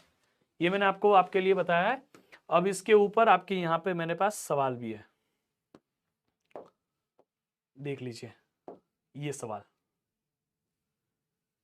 क्या है बेटा, 2 large parallel plates have uniform charge density plus sigma minus sigma, इसके ऊपर प्लस सिग्मा, इसके ऊपर माइनस सिग्मा। ये अनलाइक हुआ ना, अनलाइक में यहां इलेक्ट्रिक फील्ड आउटसाइड 0 होती है और बीच में इलेक्ट्रिक फील्ड होते हैं सिग्मा अपॉन 2 एप्सिलॉन नॉट। समझ में आ गया, sorry sigma upon epsilon not, ठीक है, याद रखिएगा इस चीज को। कोई डाउट है? कूल। लास्ट क्वेश्चन, यहां बोला है सरफेस एक हमारे पास प्लेन शीट है, इस शीट पे हमारे पास में 50 सेंटीमीटर दूर, कितना, 50 सेंटीमीटर दूर, यानी कि डिस्टेंस r पे, इस पॉइंट पे इलेक्ट्रिक फील्ड बताओ। कोई भी शीट की वजह से किसी भी डिस्टेंस r पे इलेक्ट्रिक फील्ड की वैल्यू होती है सिग्मा अपॉन 2 एप्सिलॉन नॉट। अभी थोड़ी देर पहले हमने फॉर्मूला लिखा था, सिग्मा अपॉन 2 एप्सिलॉन नॉट किसी भी शीट की वजह से होती है, इसी से हमने फॉर्मूला डिराइव किया था, आगे देख लो। किसी भी शीट की वजह से किसी भी डिस्टेंस r पे सिग्मा अपॉन 2 एप्सिलॉन नॉट हमारे पास होती है, वहां पे इलेक्ट्रिक फील्ड, ठीक है। इलेक्ट्रिक फील्ड कितनी होती है बच्चा, ये सिग्मा अपॉन 2 एप्सिलॉन नॉट। अब आप बोलोगे सर अभी आपने सिग्मा अपॉन एप्सिलॉन नॉट कर रहे थे, बेटा वो 2 प्लेट्स है, देखो 2 प्लेट्स के आजू बाजू में क्या है वो अलग बात है। अभी यहां कितनी प्लेट है बेटा, ये एक ही प्लेट है, ये तो खाली एक लाइन है, वो लाइन बनाया हुआ है, ड्रॉइंग है, समझ में आ गया। तो किसी भी पॉइंट पे sigma upon 2 epsilon naught electric field होती है। मुझे बताओ सिग्मा की वैल्यू आपको दी हुई है, जी हाँ ये रही, सिंपल सी वैल्यू 1/18 इंटू 10⁻⁻15। 2 की वैल्यू पता है, एप्सिलॉन नॉट की वैल्यू 8.85 इंटू 10⁻⁻, कितनी होती है, कम ऑन एवरीवन, 8.85 इंटू 10⁻12। समझ में आ गया, रखो यहां, इजीली आंसर आएगा। और आप यहाँ ये वैल्यू रखोगे, बोलोगे दूसरा क्या पूछा है, find the electric field at point A, इस पॉइंट पे electric field sigma upon 2 epsilon naught, simple से फार्मूला से निकाली। और दूसरा क्या पूछा है, consider a straight line with the 3 points P Q and R. एक स्ट्रेट लाइन इमेजिन करो जिसमें पी क्यू और आर समझो, और ये जो क्यू पॉइंट है वो ए पॉइंट से एग्जैक्टली मिरर पॉइंट है, मतलब शीट से यहाँ 50 सेंटीमीटर, शीट से यहाँ 50 सेंटीमीटर। तो ये जो पॉइंट है और ये जो पॉइंट है एग्जैक्टली सेम ही हो ना, शीट के इस साइड हो या इस साइड, क्या फर्क पड़ता है? इलेक्ट्रिक फील्ड के डायरेक्शन में फर्क पड़ता है, बट इलेक्ट्रिक फील्ड के मैग्नीट्यूड में फर्क नहीं पड़ता। इसीलिए हम बोलेंगे कि क्यू पॉइंट पे इलेक्ट्रिक फील्ड सेम होगी, क्योंकि ये दोनों पॉइंट्स एग्जैक्टली सिमिलर पॉइंट्स है। बट ये पी जो है वो शीट के एंड के तरफ है और ये आर जो है वो भी शीट के एंड के तरफ है, तो वहां हमारी इलेक्ट्रिक फील्ड सेम नहीं होगी। जैसी ए पे होगी वैसी क्यू पे होगी, लेकिन पी और आर पे सेम नहीं होगी, क्योंकि पी जो है वो एंड के तरफ, शीट यहाँ खत्म हो रही है और यहाँ है, शीट यहाँ खत्म हो रही है देखो, और ये पॉइंट यहाँ है, इसीलिए। समझ में आ गया? देख लीजिए, ये उसका सोल्यूशन पार्ट है। Sigma upon 2 epsilon naught, sigma की वैल्यू रख दी और 2 एप्सिलॉन नॉट की वैल्यू रख दी, खत्म। इसमें जानबूझ के हमने एप्सिलॉन नॉट को ना पाई के टर्म्स में सब्स्टिट्यूट किया इस तरह से, इससे काम आसान हो गया, पाई पाई वाला नंबर कैंसिल हो गया। ठीक है, ये जो पार्ट है, 2 small identical conducting spheres carrying a charge 10 microcoulomb minus 20 microcoulomb. पहले चार्ज पे 10 माइक्रोकूलम चार्ज है, दूसरे पे माइनस 20 माइक्रोकूलम चार्ज है। अब ये दोनों को सेपरेट किया है हमने डिस्टेंस r से। दोनों के बीच में फोर्स कितनी है बेटा? F फोर्स है। ठीक है, पहले फोर्स F है। अब if they are brought in contact, इन दोनों को अगर आप टच करा दो एक दूसरे से, तो पहली बात, इस पे टोटल कितना चार्ज था? 10, इस पे माइनस 20। तो दोनों का चार्ज एक दूसरे में इक्वल नहीं हो तब तक डिवाइड हो जाता है, दोनों में इक्वल हो जाता है, यानी कि टोटल चार्ज जो है, टोटल चार्ज कितना है? टोटल चार्ज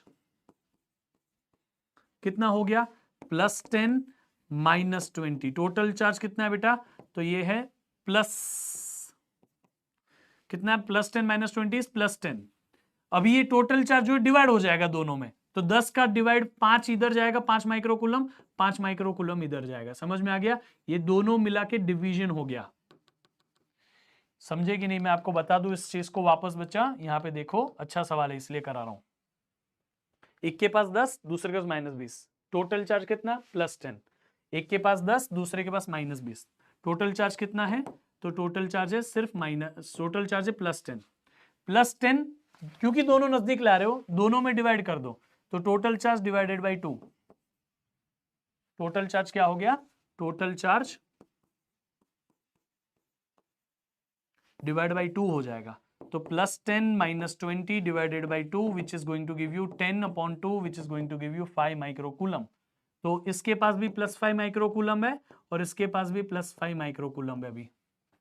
तो दोनों के, इधर Q1 की वैल्यू आपको पता है, Q2 की वैल्यू आपको पता है, इधर Q1 की वैल्यू पता चल गई, Q2 की वैल्यू पता चल गई। और यहाँ पे क्या बोला है? If they are brought in contact, तो ये हो जाएगा, ये दोनों को कॉन्टेक्ट में लाओगे तो ये हो जाएगा, they are separated by the distance of r/2। इन दोनों को डिस्टेंस ऑफ r/2, पहले डिस्टेंस कितना है? r है, अब ये दोनों के बीच में डिस्टेंस r/2 है। तो पहले जो फोर्स है उसमें ये Q1 डालो, ये Q2 डालो, K की वैल्यू K ही रखते हैं, force is equal to K Q1 Q2 upon r², right? Q1 की वैल्यू ये, Q2 की वैल्यू ये और r की वैल्यू ये। अब दूसरा जो इसमें सेकेंड में फोर्स है, उसके लिए आप K Q1 की वैल्यू +5 माइक्रोकूलम डालो, Q2 की वैल्यू +5 माइक्रोकूलम डालो और डिस्टेंस जो है r/2 का स्क्वायर लिखो। यहाँ r² है, यहाँ r/2 का स्क्वायर है। आपको ये दोनों को डिवाइड करना है, पहले वाले को F1 बोल देता हूँ, दूसरे वाले को F2। तो आपको what is the new force between them in terms of F, तो ये सीधा का सीधा F यहाँ पे सब्स्टिट्यूट कर देना है। फिर आपको इसकी जो भी आपको वैल्यूज है उसके टर्म्स में आप यहाँ देख सकते हो, मैं आपको बता देता हूँ तो भी आपको समझेगा। ये देख लीजिए, पहले F is equal to K Q1 Q2 upon r², Q1 की वैल्यू डाल दी, Q2 की वैल्यू डाल दी, r² एज इट इज रखा क्योंकि r की वैल्यू ही नहीं दी। ठीक है, बाकी ये आंसर हम लेके आ गए कुछ। तो अब Q1 की वैल्यू और Q2 की वैल्यू क्या हो जाएगी? 5-5 माइक्रोकूलम हो जाएगी। अब ये 5-5 माइक्रोकूलम जो है वो, हाँ सॉरी, नेगेटिव 5 माइक्रोकूलम होगा। क्यों नेगेटिव होगा? क्योंकि -20 भी है, +10 - 20 इज -10, -10 डिवाइड हो गया दोनों में, इसलिए -4 - 5। मैंने वहां एक छोटे से मिस्टेक की थी, आई होप आप समझ गए। अब ये एक के चार्ज, 5 चार्ज इतना है, डिस्टेंस r/2 है, तो हम नया फॉर्मूला रखेंगे, K पहला +5 माइक्रोकूलम -5 माइक्रोकूलम और दोनों के बीच में डिस्टेंस r/2 का स्क्वायर, r²/4। इसलिए ये इन दोनों को डिवाइड कर दिया और हमें f' की वैल्यू मिल गई। सिंपल है। आई होप कि आप ट्राई करेंगे, अगर आप ट्राई करेंगे तो आपको समझेगा, डेफिनेटली आपको समझेगा बच्चा। मैंने पूरी कोशिश की है कि आपको ये पूरा का पूरा जो भी अलग अलग टाइप के क्वेश्चंस थे जो आपको करने के लिए थोड़ी ट्रिकी पड़ सकते थे, मैं आपको कराऊं। मैंने अपना सारा उस तरीके का सवाल, सारे उस तरीके के कंसेप्ट अच्छे से आपको करा दिए हैं। आई होप कि आपको समझे। इसी तरह से आप थोड़ा बहुत आपके लिए जो बचा है ये आपको बेटा करना है, थोड़ा मेहनत आपको करना पड़ेगा, थोड़े बेसिक बेसिक कंसेप्ट्स आपको भी लगाने पड़ेंगे बच्चा, ये बहुत जरूरी है। ठीक है, जिन भी बच्चों को अगर इस टॉपिक में स्पेसिफिक डाउट आया है तो मैं उनके लिए चाहे तो यहाँ के लिए मैं आंसर लिख देता हूं, बाकी सब बच्चे अभी उनका सेशन एंड कर सकते हैं, बट मैं आप जो भी बच्चे को इसमें अनलाइक चार्ज में डाउट है वो मैं आपको क्लियर कर देता हूं। मुझे लगता है कि ये चीज मुझे एक बार आपको क्लियर करनी चाहिए। आपको अगर कोई भी चीज मैं कम बताता हूं ना तो मुझे रात भर नींद नहीं आती, गिल्ट रहता है, तो इसलिए मैं इसको क्लियर कर देता हूं। कम ऑन, आपको यहाँ सरफेस चार्ज डेंसिटी पहली शीट की प्लस सिग्मा 1, दूसरे शीट की सिग्मा 2, और किसी भी शीट के आसपास surface charge density sigma upon 2 epsilon not होती है electric field. Electric field sigma upon 2 epsilon not. ये अगर मान लो पॉजिटिवली चार्ज है, क्योंकि ये अनलाइक है तो किसी एक को पॉजिटिव किसी एक को नेगेटिव लेना पड़ेगा, इसको नेगेटिव ले लो। ठीक है, अब किसी एक पॉइंट पे, ये आउटसाइड वाला पॉइंट है बेटा और ये इनसाइड वाला पॉइंट है, यहां पूरा इनसाइड होगा बिटवीन द प्लेट्स, और ये आउटसाइड ऑफ द प्लेट होगा, ये आउटसाइड है। तो ये आउटसाइड और ये इनसाइड वाली जगह। तो हमें सबसे पहले इस पॉइंट पे बात करनी है। इस पॉइंट पे इस पॉजिटिव प्लेट की वजह से रिपल्सिव इलेक्ट्रिक फील्ड इधर होगी E1, और ये E1 की वैल्यू कितनी होगी? वैल्यू तो सिग्मा अपॉन 2 एप्सिलॉन नॉट ही होगी, सिग्मा अपॉन 2 एप्सिलॉन नॉट। लेकिन कौन सी शीट? फर्स्ट शीट की वजह से, इसलिए सिग्मा 1 अपॉन 2 एप्सिलॉन नॉट की, इसीलिए वो E1 है। और ये इस तरफ है, नेगेटिव एक्स एक्सिस का डायरेक्शन, इसलिए माइनस।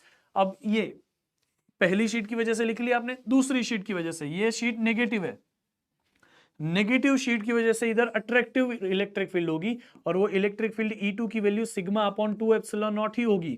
लेकिन ये इधर है इसलिए पॉजिटिव है, और दूसरा ये सेकेंड शीट है इसलिए सेकेंड E2 और सिग्मा 2। समझ में आ गया? तो total E is equal to E1 plus E2, और यहाँ पे E1 की वैल्यू डालोगे minus sigma 1 upon 2 epsilon naught, और यहाँ प्लस आएगा सिग्मा 2 अपॉन 2 एप्सिलॉन नॉट। दोनों में से कॉमन निकाल लो जो कॉमन निकालना है। मैं कहता हूँ माइनस कॉमन मत निकालिए, या तो माइनस भी कॉमन निकाल लीजिए, माइनस कॉमन निकाल जाएगा तो इधर भी एक माइनस आ जाता है, आपको पता है 1 अपॉन 2 एप्सिलॉन नॉट और सिग्मा 2 माइनस सिग्मा 1 ऐसे हो जाएगा। माइनस कॉमन ले लिया ना, इसलिए माइनस सिग्मा 2 और sigma 1 plus, sorry minus common नहीं लिया है, तो माइनस रखोगे तो माइनस सिग्मा 2 ऐसे चला जाएगा, सिग्मा 1 माइनस सिग्मा 2 लिखोगे अगर माइनस कॉमन लोगे तो। ये इतना मैथमेटिक्स आपको पता है कि नहीं? दूसरा, इस बाजू आउटसाइड ऑन द राइट बाजू में आउटसाइड, ये लेफ्ट बाजू में आउटसाइड की बात थी, राइट बाजू में आउटसाइड पहले प्लस फर्स्ट वाले की वजह से, फर्स्ट की वजह से यहां रिपल्सिव, तो वो electric field due to first sheet is, come on everyone, sigma upon 2 epsilon naught, है ना? और ये फर्स्ट है इसलिए ये फर्स्ट सिग्मा 1, ये इधर है इसलिए पॉजिटिव, कोई टेंशन नहीं। ये नेगेटिव शीट की वजह से इधर अट्रैक्टिव इलेक्ट्रिक फील्ड होगी, E2 कितनी होगी? सिग्मा अपॉन 2 एप्सिलॉन नॉट ही होगी, लेकिन ये इस बाजू है, ये नेगेटिव एक्स एक्सिस है इसलिए माइनस।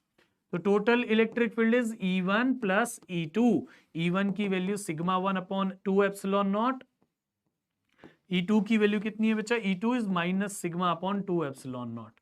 अब यहां पे आप देखोगे 2 epsilon naught common, sigma 1 minus sigma 2 हो गया, ये इलेक्ट्रिक फील्ड। समझ में आ गया? याद रहेगा, ये इलेक्ट्रिक फील्ड माइनस में वही है, ये प्लस में वही है। अब बीच में बात करते हैं, बीच में सेंटर पे, अंदर कोई भी पॉइंट पे इलेक्ट्रिक फील्ड की बात करते हैं। पॉजिटिव की वजह से रिपल्सिव, नेगेटिव की वजह से अट्रैक्टिव, दोनों सेम डायरेक्शन। पॉजिटिव की वजह से इलेक्ट्रिक फील्ड ऐसी होगी रिपल्सिव, तो E1 की वैल्यू कितनी होगी बेटा? Sigma 1 upon 2 epsilon not, positive direction में। नेगेटिव की वजह से इधर अट्रैक्टिव, तो E2 की वैल्यू होगी सिग्मा 2 अपॉन 2 एप्सिलॉन नॉट।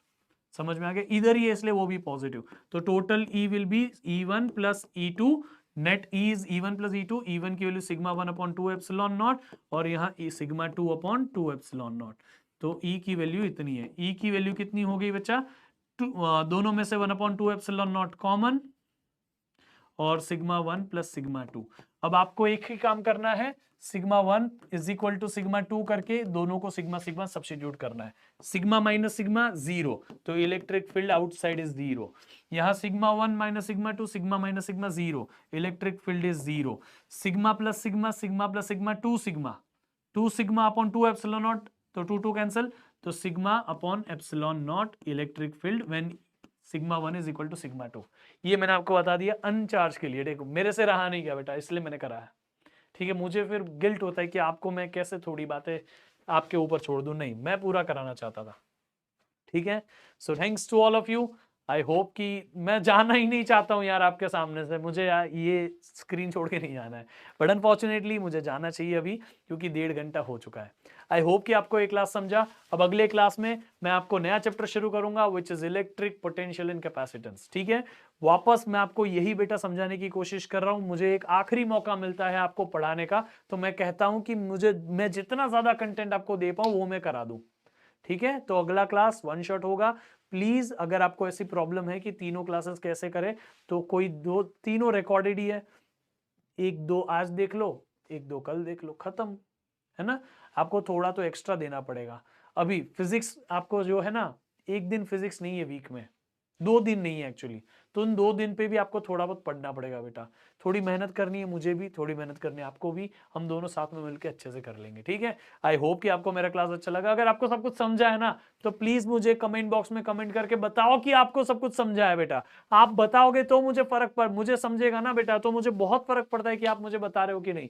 आपको मुझे बताना है आपको समझा कि नहीं बेटा। ठीक है, लव यू ऑल बच्चों, मिलते हैं अगले क्लास में, तब तक के लिए take care, love you all. चलिए ध्यान रखिए, बाय।